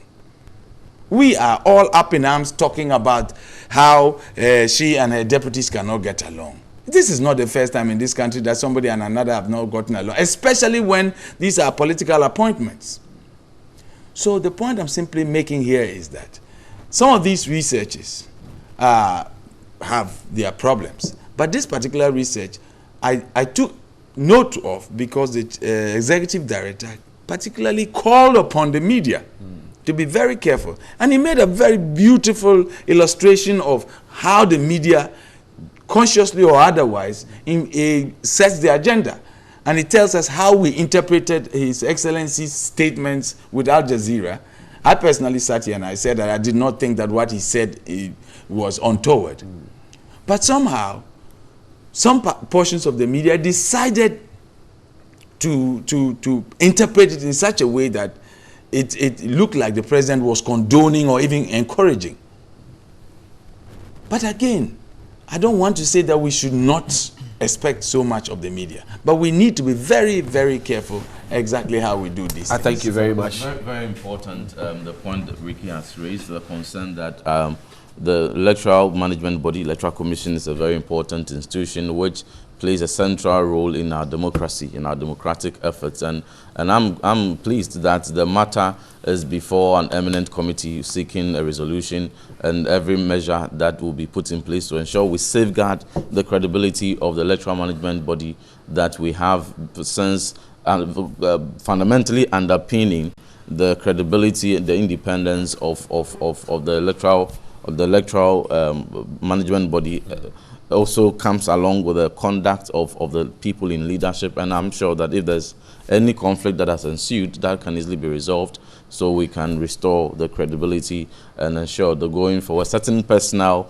attempt to want to be very personal at certain individuals in the leadership of particularly the Electoral Commissioner, the chairperson, is refrained from for the betterment of our democracy. But again, I disagree on the other hand with a statement made by Ricky, going to suggest that the credibility of the political science department lately is somehow in doubt. I think that is unfair. I'm a current student and my PhD. Are you saying that because you're a current student? No, yes, so I am abreast with, no, this is communication. And so every word. I've not left the table. I'm saying that I left there in 1994. I cannot let him clarify. He will have the chance to clarify when I'm done. Why would you want to proceed on a bad premise? They're proceeding on a bad Let me make my Ricky, point. hold on for me, Doc. I did not interject. Yes, you did. He would have a chance to come in to clarify or state his disagreement. He's raising a red flag about something. Exactly. Now, let him continue. I will still come to proceed. Let me try and restate myself.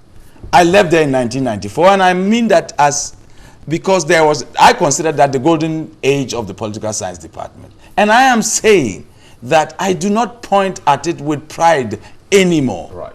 Yeah, that's what he said. I'm not. Exactly. The point that I'm making. Let me continue. No, my good friend. Let me continue making my point. Afterwards, You will have your chance. I'm sure. But you have consistently interjected. So now the point that I'm making. Why do you have a problem? I have a feeling. No, let me put it on record. I never interjected. Wants to hijack the program, which is unfair. He has spoken. No, that is no. I think unfair. it's not right.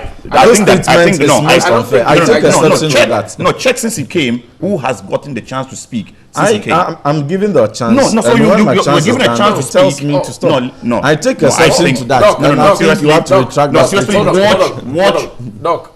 And you can realize that we have not made any progress. When we started the program, there was only two of you gentlemen here. Yes. And you spoke. Yes. We took a break. He came on, and I gave him a chance. He spoke for almost three times the time we had. And then when he finished, you had an interjection. Exactly. And then we went on to read. Exactly. And then we are back to him. Can we allow him to finish so you have your 10, please? Oh. Okay, all right. So because Wiki has had his 10 on the Center for Media Analysis conversation, he's having his 10, and then you will have your 10. I beg your pardon, please. I beg your pardon. Yes. Yeah, thank you. And quickly, the point I want to re-emphasize is that I am still there under the mentorship of the head of Department of Political Science Department, Dr. Bosman. And we have Professor Achuayi. We have personalities as Professor Boafwata, Professor Deborah, Professor. A number of them that you can mention, Dr. Owusu Mensah. I'm not singing praises. I'm not singing praises. What I'm saying is that I am close to these. I'm following closely their conduct, their academic contributions, and we need to give them all the credits that is due them. And this is an institution over the years that has held that credibility, and is the same as being sustained. And it to be very fair, that not for the purposes of the fact that one survey turns out to be in disfavor of one political actor, we try to throw in certain comments that will go to even discredit the very credibility of the people involved. Thank you very much. Doc, so you realize that he has indicated that he's a PhD student. He's aware of how research findings are presented. You cannot present any serious research without indicating the methodology that was used to conduct the research. This particular finding that was presented has failed to indicate the methodology that was used. Have you had access? No. You see, have you had access to the survey? The survey findings, he made a presentation. Yeah. So there is no serious research presentation. No, you see, for instance, when you are presenting an abstract of a research, it cannot be complete without the methodology. Okay, as a PhD student, you must be aware of that. No, and I'm saying that you cannot present anything but an abstract to the general public for continuous discussion and discourse. And the discourse will be defective if the methodology is not clearly stated. That's okay, correct. and especially as I indicated earlier, the sample size is just as critical as the findings of a research. And also in reporting, you relate it to the particular population that was surveyed, okay? And then make sure that you do not make a report that is generalizing when the research itself did not have the capacity or the sensitivity to generalize its findings. Okay, for this clarification, let's talk about the Center for Media Analysis. Yes, you know, I think that is something that we need to be very careful about, the unnecessary pursuit of the chairperson of Electoral Commission is something that we did not need at all. Okay, we had our priorities as a government. Okay, we had a priorities as a country. And then we knew the basis upon which we were voted into power to come and serve the people. And then when you get into power, you prioritize other issues. Okay, all of us have been concerned about what we intend to achieve. What is our clear objective in pursuit of the chairperson of the Electoral Commission? And as he said, it's not just the Electoral Commission. Any other institution that is present has to be understood as an institution of state. And every action and effort ought to be properly and intelligently analyzed to see the objective of that particular action. You might have even a basis to take an action. But, you know, wise people say that you need to pause and watch. What will be the consequences of this particular action? Even though it may be legal and appropriate, what will be the final objective? What do we seek to achieve? If we go ahead to do this kind of a probe and we end up, you know, injuring the integrity of the Electoral Commission, which has conducted successful elections. Say the Electoral Commission brought this upon themselves. How? Because there are supposed to be 7 commissioners. How come they all are not getting along.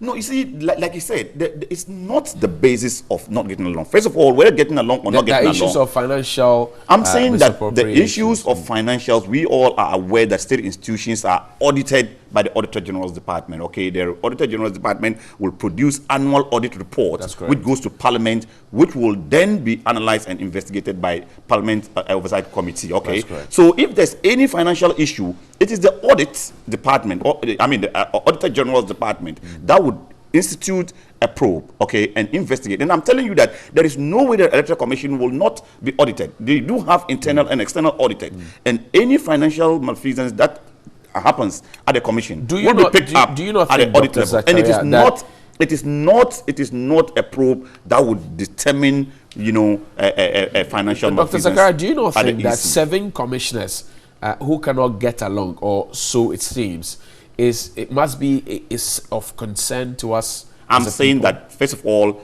as he has explained, 7 commissioners who they claim cannot get along has produced one of the best elections in this country without any issue, has superintended over elections that has ensured that an opposition party wins power and there is a smooth transition from a certain president to an opposition candidate. And then you claim that they are not getting along. What is the result of that collaboration of these 7 people? It is telling you that there is no real basis to claim that they are not getting along. If they are not getting along, they would have had problems with the conduct of the elections, which they supervised without any problem. You know, so people think that what is happening is not, you know, healthy for the development of this country, and what is happening is something that has to be really looked at. And I'm appealing not just to politicians, because I have realized that all those who are discussing this subject matter have been either politicians or political commentators, civil society and the general public. Okay, very well. So civil society and the general, you know, public ought to get interested in what is going on and to call the government to order so that we do not destroy the institutions of state. I see Ricky's hand is up. Yes, I think by right of reply, they are both making reference to what I've said. First of all, I didn't even know there were 7, but even if there are 7, nobody voted them to become an organic union. They have a mandate, and their most critical mandate, for the avoidance of doubt, is to deliver on elections. But please, who are we kidding? I said here, at the dawn of the appointment of Mrs. Charlotte Osei, there was furore. And for that matter, everything that has come as a result has attained a certain coloration. You know, you appoint the person in the morning and people are doubting the credibility. And then later on, when the registration takes place, there's all that hula-baloo and the court cases and so forth and so on. And sometimes I wonder what the media has to say about some of these things. In the non-formal media setting, we are hearing that there is a design to replace her. Now, these are things that I am sure 1 or 2 or 3 journalists they've laid their eyes or hands on. But I keep on saying, you don't need a soothsayer to know that if we manage to find her culpable and she is replaced, about 50% of this country are not going to be happy about it. Because whether we like it or not, this thing is not being seen as a judicial exercise. I'm sorry. Let's kid ourselves. It's being seen as the incumbent government trying to find fault and remove her. Whether that is right or wrong is a different matter. The doctor and the near doctor, I will tell you that perceptions are probably even more dangerous than facts. Yeah, very, very. So for that matter, we need to handle this matter more. I think you have the final word on this one, and then we'll move on. It is possible to be partisan and impartial, and it is also possible to be non-partisan but partial. And it is important that in matters in our political discussions, in all fairness and to be very objective. But it is pretentious for one to preempt that the setting up of a committee in response to a petition that was petitioned to the president, and as per the normal procedure and constitutional procedures referred to the Chief Justice and our eminent committee actually formed, which is not the first time this procedure has been applied in our history of democracy, and that this eminent committee is to set up to investigate and address the accusations and counter-accusations and allegations that border on various angles of an abuse of law, abuse of the procurement processes and financial malfeasance and many other issues that border on it from all angles in accusations and counter-accusations to preempt that the setting up of the committee would rather damage the institution of the electoral management body. It is most pretentious. You see, and so in our submissions, we have to be very fair in the comments that we espouse that this is the fairest and the most objective procedure that one would apply, and it's important that we support the committee. Then, in all fairness, a peaceful resolution is reached, so we safeguard integrity. No one has any objective of witch hunting any leader in the of the electoral management body, but we need to ensure that these concerns that have been raised by all the parties involved in this petition are addressed. And then they are exonerated, and then the integrity and the credibility of the electoral management body is safeguarded. Ref, I thank you very much. Let's do some messages. Good morning. The essence of the research carried out by the University of Ghana Political Science Department has been depleted by linking its findings to the MPP and the NDC. The outcome should have been nationalistic oriented. Instead, ideally, this research is a rushed one and selfish in nature. Tuna from Tamale. Oh, this politician, man of God, I see you losing your credibility as a pastor in the future. Be careful. APS Theo says so. Is he losing his credibility? Greetings to you and your crew. The research of the MPP and NDC by Legon is biased and bogus. They should come out with their air condition and to the marketplaces, streets and some villages and see what the hardship and the realities are. God save Ghana from mistake inside in Sawa Metroitri. And good morning, TV3. Thank you for bringing Ricky. The guy just speaks my mind always. I like his presentation. Ricky, you got a fan mail there. Good morning, TV3. I love this show. Thank you for choosing us.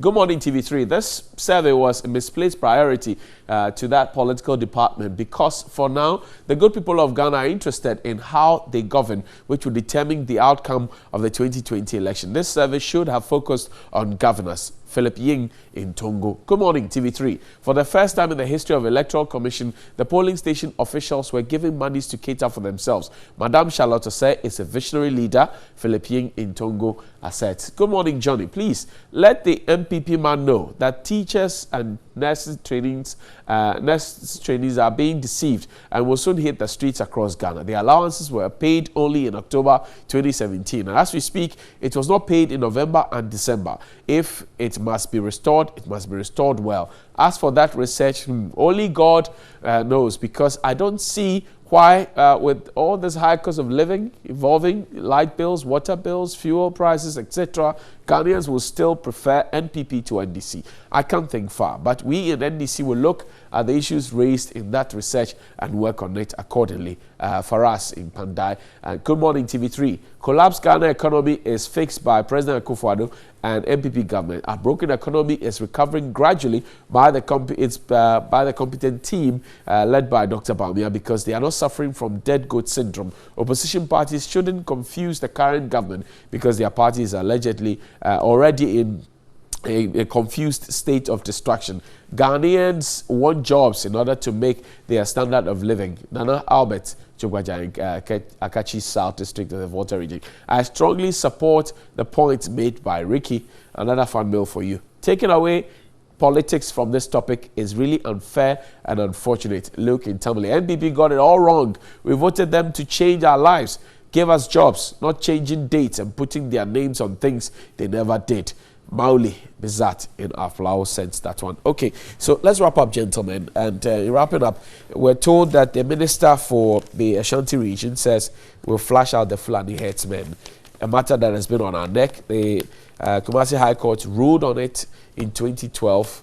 I don't know what has kept the duty bearers from implementing the decision of the court, but now we have the minister saying we will push it through. It's not the first time, Ricky, though.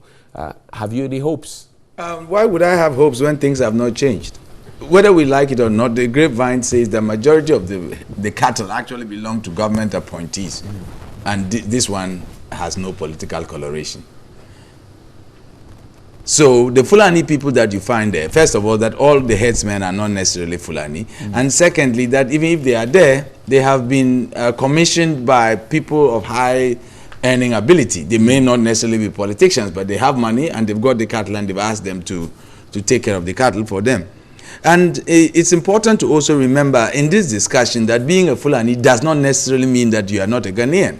Right. We have to be very, very careful about that. Our constitution provides the citizenship criteria. Exactly. So we should be very careful when we say we want to flush them out, because some of them may actually be Ghanaians. We have, they are born here. Yes, I mean all the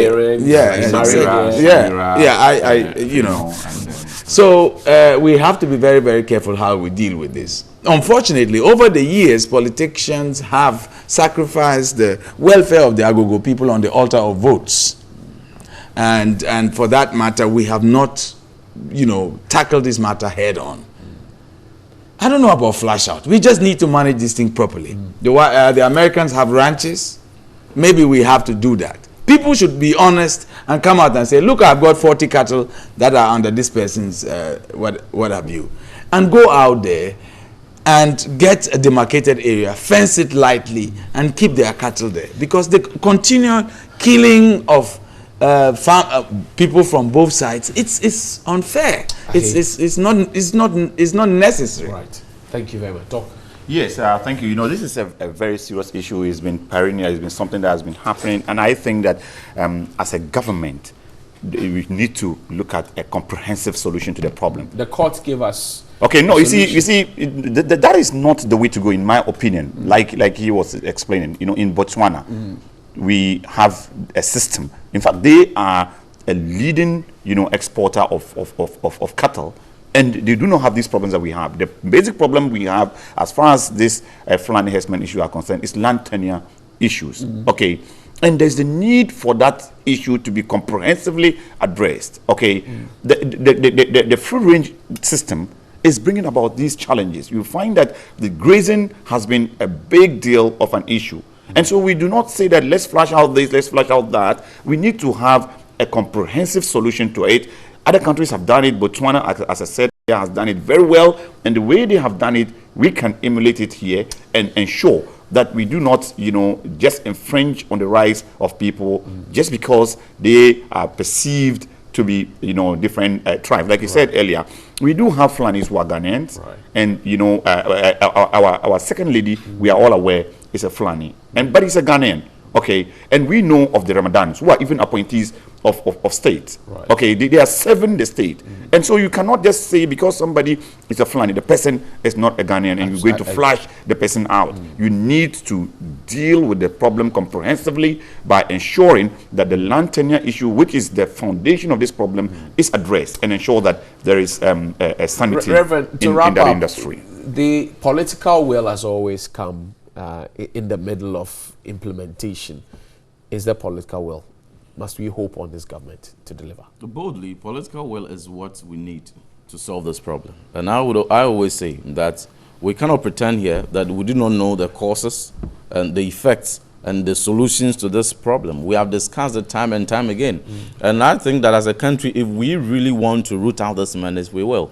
When the issue of flash out comes in, the public must not misconstrue that to mean the flashing out of certain individuals. It is the menace that must be flashed out. We have Brazil and the United States of America and other jurisdictions that do ranching. It's a national policy. It's a clear policy that is well implemented. And we have been bedeviled with this problem for decades.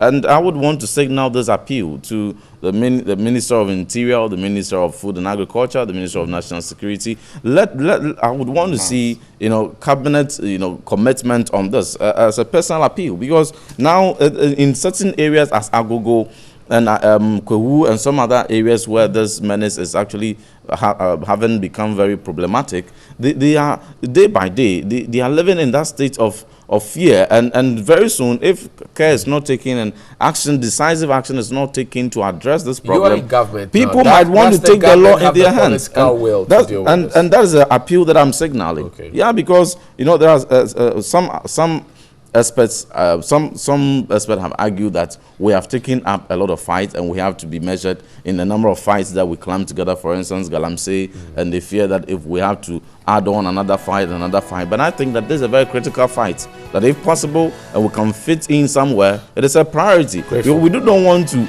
escalate this to a point where we are in one year in power, but I would not want to look at this politically. From the nationalistic point of view, we do not want to let the problem that has persisted for years get to a point where the people themselves who feel threatened will take matters into their own hands. I was listening to a radio comment yesterday. We need to go now. And the people are threatening to take up guns and defend themselves.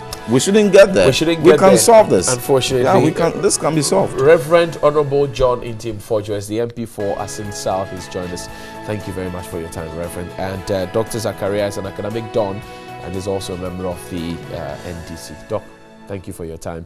Kasisi Ricky Pipra is my long-lost uncle who has passion for Ghana and for young people as well, how they develop. Thank you very much, Ricky. Grateful. I will come for the vest. Say something. Exactly. When we return, there's sports here. Guess what? The New Year school is coming up. We'll have the conversation here. Plus, Rocky Dawuni is in town and he speaks here on NewDay first. We'll be back.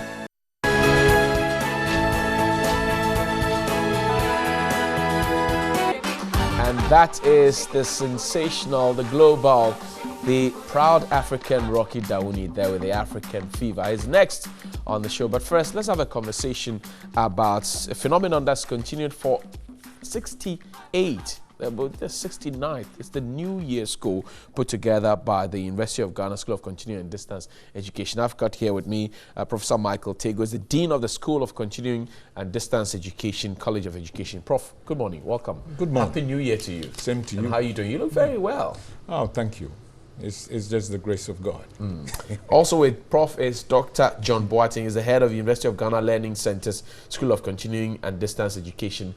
Doc, welcome. Good morning. Thank you. So we're going to have the 69th New Year School, but I'm interested in what happened last year, the 68th. We had a conversation on agriculture, how to put ICT together, and key on that agenda was to have the Agric Fund. 1 year down the line, the Agric Fund has not come up. But interestingly, the Planting for Food and Jobs, which had undertones in there, has been set up. How does that make you feel, first of all? Well, thank you very much for this opportunity. I think over the years, the recommendations from the school have influenced national development. And last year's communique was no different. I think, just as you said, the participants at the 68th Annual New Year School recommended the setting up of the Agric Fund. 1 year down the line, it hasn't been established. What the school does is to put out these recommendations so that sector-specific will take up the recommendations and work with them. So we were expecting that the Ministry for Food and Agriculture will take this up and run with it. Unfortunately, it hasn't been done. So it's something that we need to revisit and find out from the sector what has happened to some of the recommendations, because these were sector-specific. At that particular, Doc, New Year School, and in fact, previous ones, we've had presidents and people in authority. In fact, the minister designate for Agric at the time was there. And so you wonder why politicians and people in authority have those lectures with you, and yet when they go out there, the recommendations are not put. What's the problem? Well, when policy implementation is something that is not very straightforward. It has to go through, when agenda is set, it has to go through many things before policy can become a policy, and then it's implemented and it's become effective on the ground. So what we did at the New Year School is more or less setting the agenda, trying to talk about issues that are important to be considered. And then you now set it out there, waiting for certain things to happen. And for a policy to become a policy, 3 things are very important. You need to have the problem stream, and then you need to have the proposal stream, and then you need to have the political stream.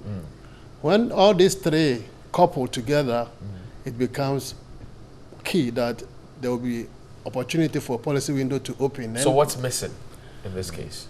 In this particular case, is the political aspect that hasn't come in. But you know, the current government has been here only for a year now.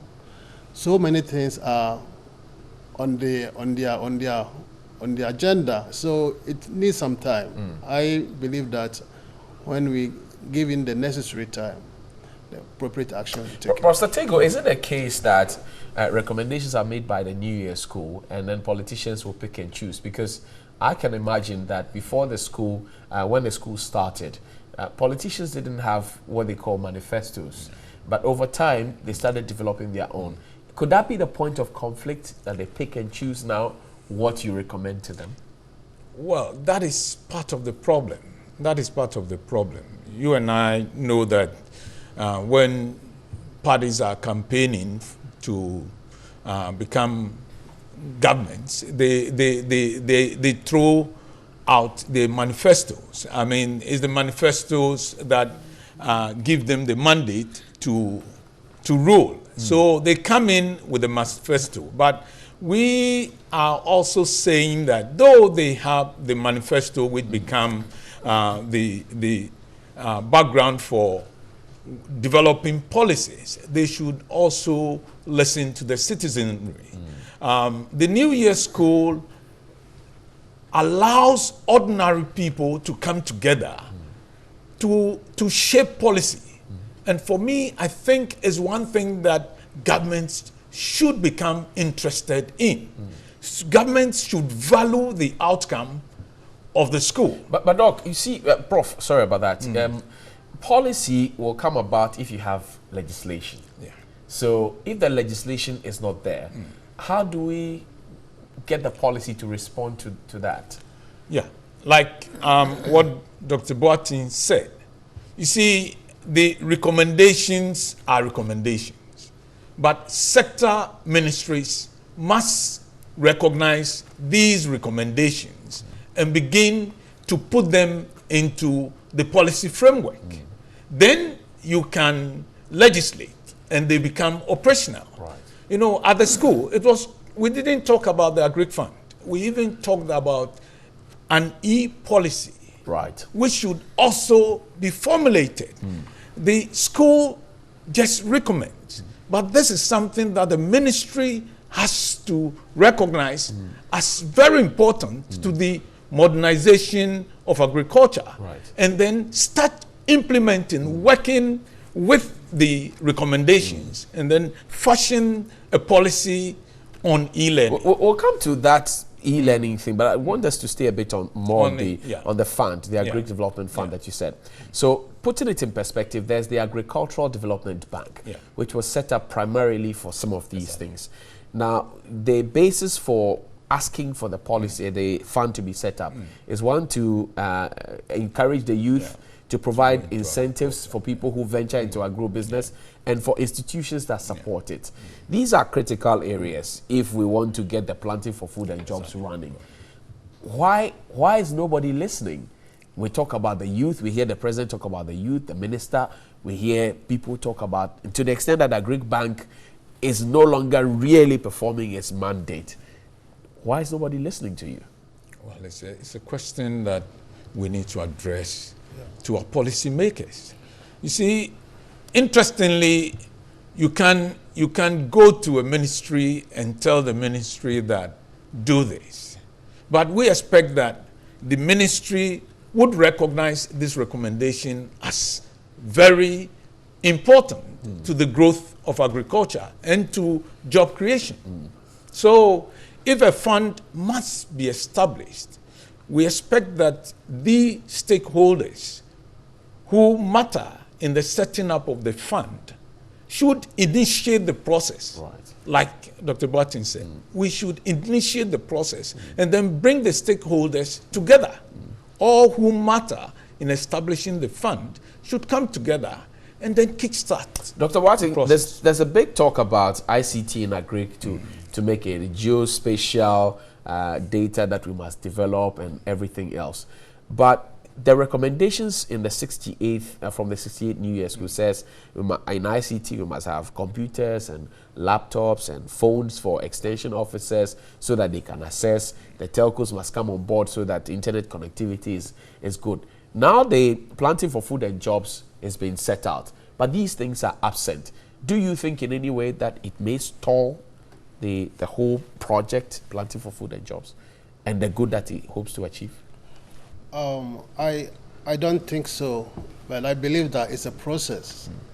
It's a process that must be allowed to take its full course.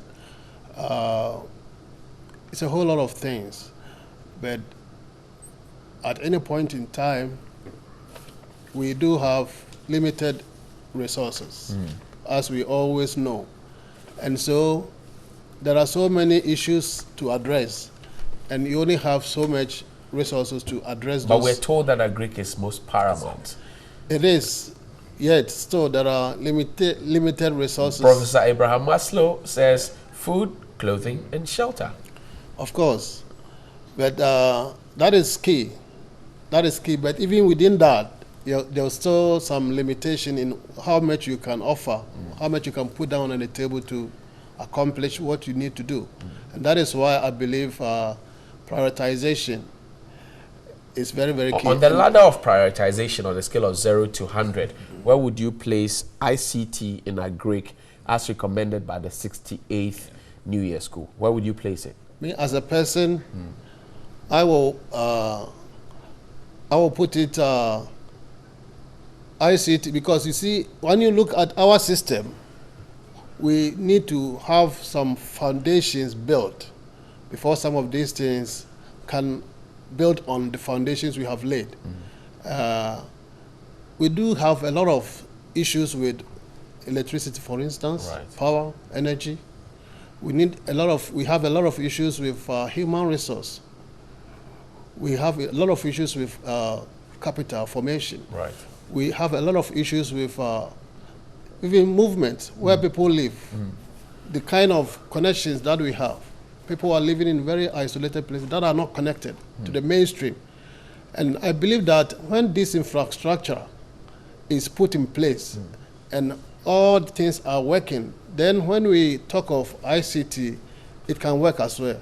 But when we start from the top, when there are issues at the bottom that haven't been addressed, it makes it very difficult. But when the New Year School made these recommendations, I read the full communique. It had these components in them, Prof. Yeah. So you gave a roadmap. You gave how the plan was to be achieved. And so now you're looking at it. We're starting from the top, and we have left the groundwork. Where are we headed? Covadis. Yeah. Well, I think, you see, the way forward is for us to begin to look at how we can modernize agriculture. I think we paid lip service to this approach. And why the participants recommended that ICT should be on the front burner is that a lot of people are using mobile phones. You know, go to our rural areas. Mobile telephony has penetrated. We can talk about over 100% usage of mobile phones in Ghana. And we're saying that we could leverage these things, technology in agriculture, to transform the sector. Unfortunately, when you look at the 2017 budget, planting for food and jobs. Under ICT, where we talk about leveraging ICT, it had the lowest budget component. So it tells us as a nation that we are not getting things right. Even when, as far back as 2003, we had talked about the ICT for development policy. Interesting. So well, let's wrap up the conversation. So this year we will have another New Year school. The theme is job creation for accelerated national development, the role of the private sector. Quickly, give me the rundown, where, when, who can attend. Dr. Boateng. Yes, the 69th New Year's school is beginning on Monday, and the opening ceremony, the Monday is 15th of January 2018. The opening ceremony will be held at the Great Hall, University of Ghana. It starts from 9 o'clock.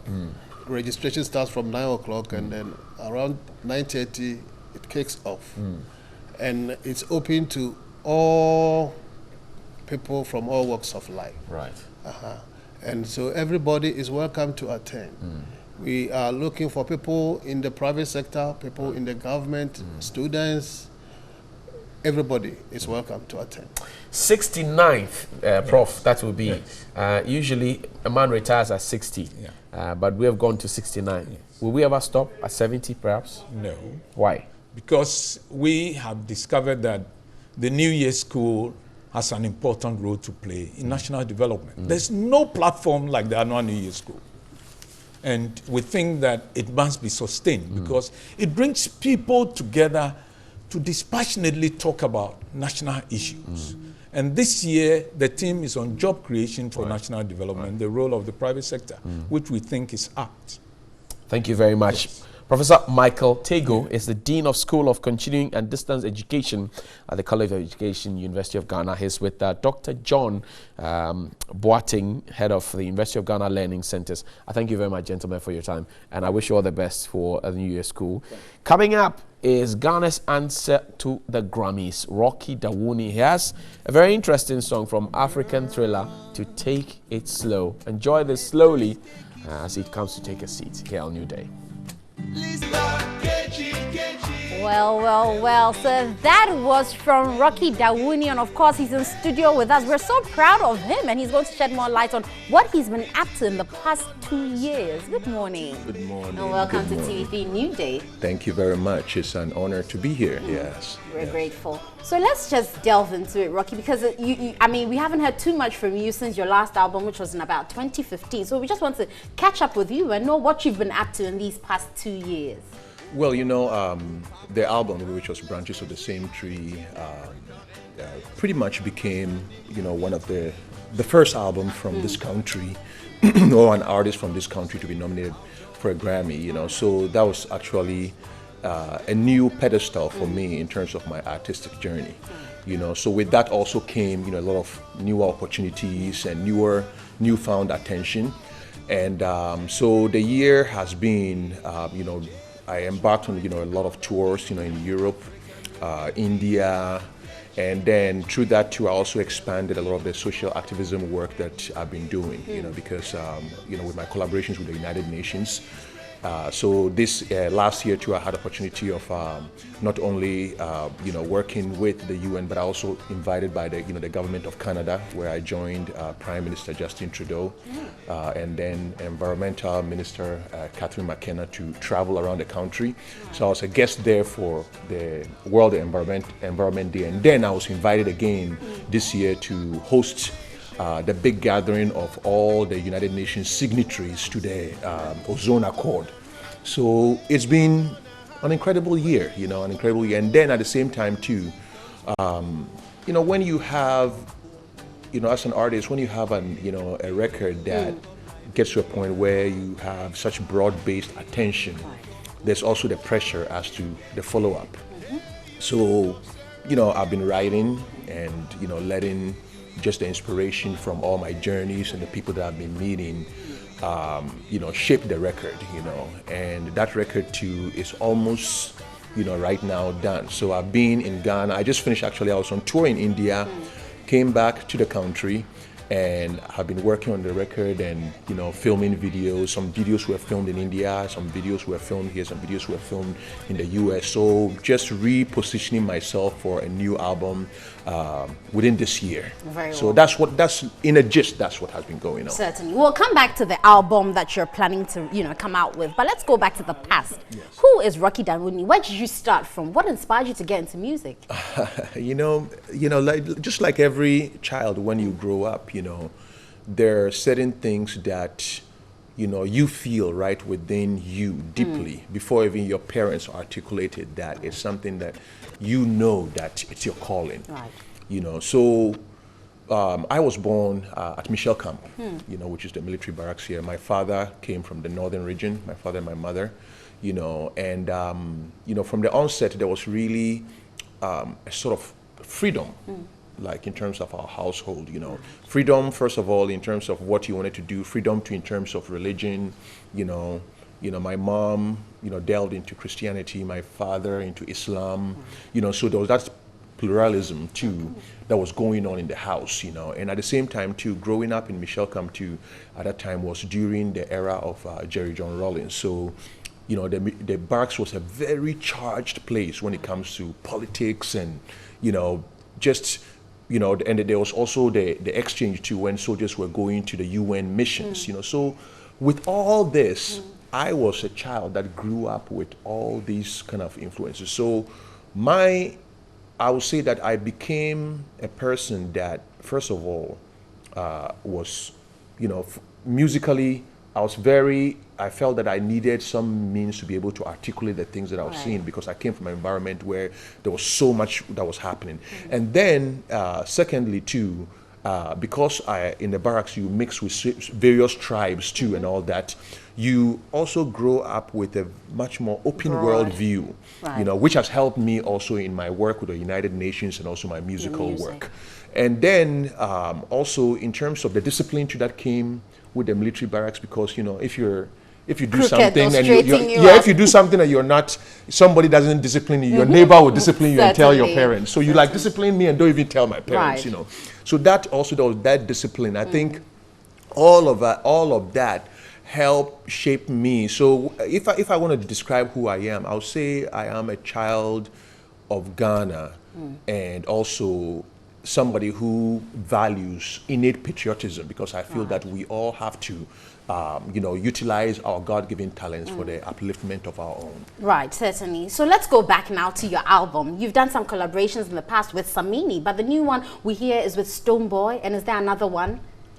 You know, the thing is that my albums, like the previous albums, I usually don't do collaboration. Collaborations have never been something that but songs, certain songs inspire me, you know. So this new album too, I felt that there was a need for me to also focus a lot more on Ghana, you know. And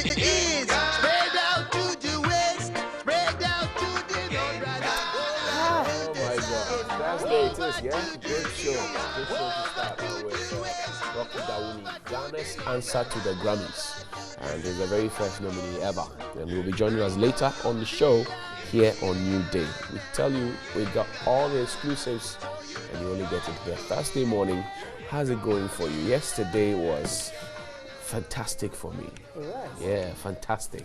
I had Coco and Kose in the evening. It was fantastic. In the evening? Yeah, it was fantastic. Oh, you just reminded me of my Legon days. I remember I used to study in, I've forgotten the name of the hall, but there was the lecture hall very close to the gate. And so when I go there to study, there was also Coco at the Legon police station. Okay. So I'd walk there and buy that. And by the time I come and take the Coco, I'm ready to study. And the vim with which I learned, it was awesome. Somebody told me yesterday on Instagram that I put a picture we took out there, and somebody told me that you used to come to them in their Form 1 dorm as Wesley girls, come and call them for SU or something like that. Right. Were you Krife then? When you say Krife, if you say were you Krife, then I'm still Krife. I'm actually proud to be associated with Scripture So she Union. said that, oh, that is so interesting. She said that, wow, Nana, I remember her so well. She used to come and worry us to go to church. Oh, I didn't used to worry. I just used to encourage you, because that is where I joined Scripture Union. I thought it was a good the platform evidence for students says you to used do to so. worry the people My to friend, join. until they give me that's empirical evidence, I won't mind you. But anyway, George, how was your night as well? It was okay. It was okay. It was okay. Just that I left here late yesterday. I did, the late production. So yeah, it was fun. But before we forget, today is a birthday of a loved lady in TV3. I mean, she runs through the years. When you mention her name, everybody knows. Everybody who's passed through TV3 has met her at some point in their career. Exactly. And we're so grateful to you. Happy birthday, Auntie Thelma Lai. We love you from all of us. John, he says mother he's taking of all you to newscasters. Moving Yeah, I'm taking her to Moving Charlie, Pics. our Yes. campaign Get ready. No, please, today, George. from George, breakfast to please dinner. don't. No, I'm don't spoiling lead- her today. Why? Trust me. I Don't told her. Lead Thelma down the wrong No, lane. Thelma, George, trust me. I'm So taking she should come with you? Say again. Should she come with Oh, you? why not? I mean, Hey, How much is there's a breakfast at battle. Kempinski I think that again? one, How much there's is a it? fight over you. But you see, Thelma is a fanti who's become a girl by, You by marriage. Yeah. So now she does all the things that the girl people Queer. yeah. So Thelma Lai, happy birthday to you and Yeah. live long, grow strong, learn to be sweet and nice like you've been over the years. And we pray that you get plenty money. So And that of course, age gracefully as you're Exactly. doing, because her son actually told her that, but you are not the age you say you are. is it She Curtis? looks It's younger, Curtis, yes. Curtis. Curtis. Spread out to the west, spread out to the Oh my God, that's what it is, yeah? Good show to start out with. Dr. Dawuni, Ghana's answer to the Grammys. And he's the very first nominee ever. And he'll be joining us later on the show here on NewDay. We tell you we got all the exclusives and you only get it here Thursday morning. How's it going for you? Yesterday was fantastic for me. It was. Yeah, fantastic.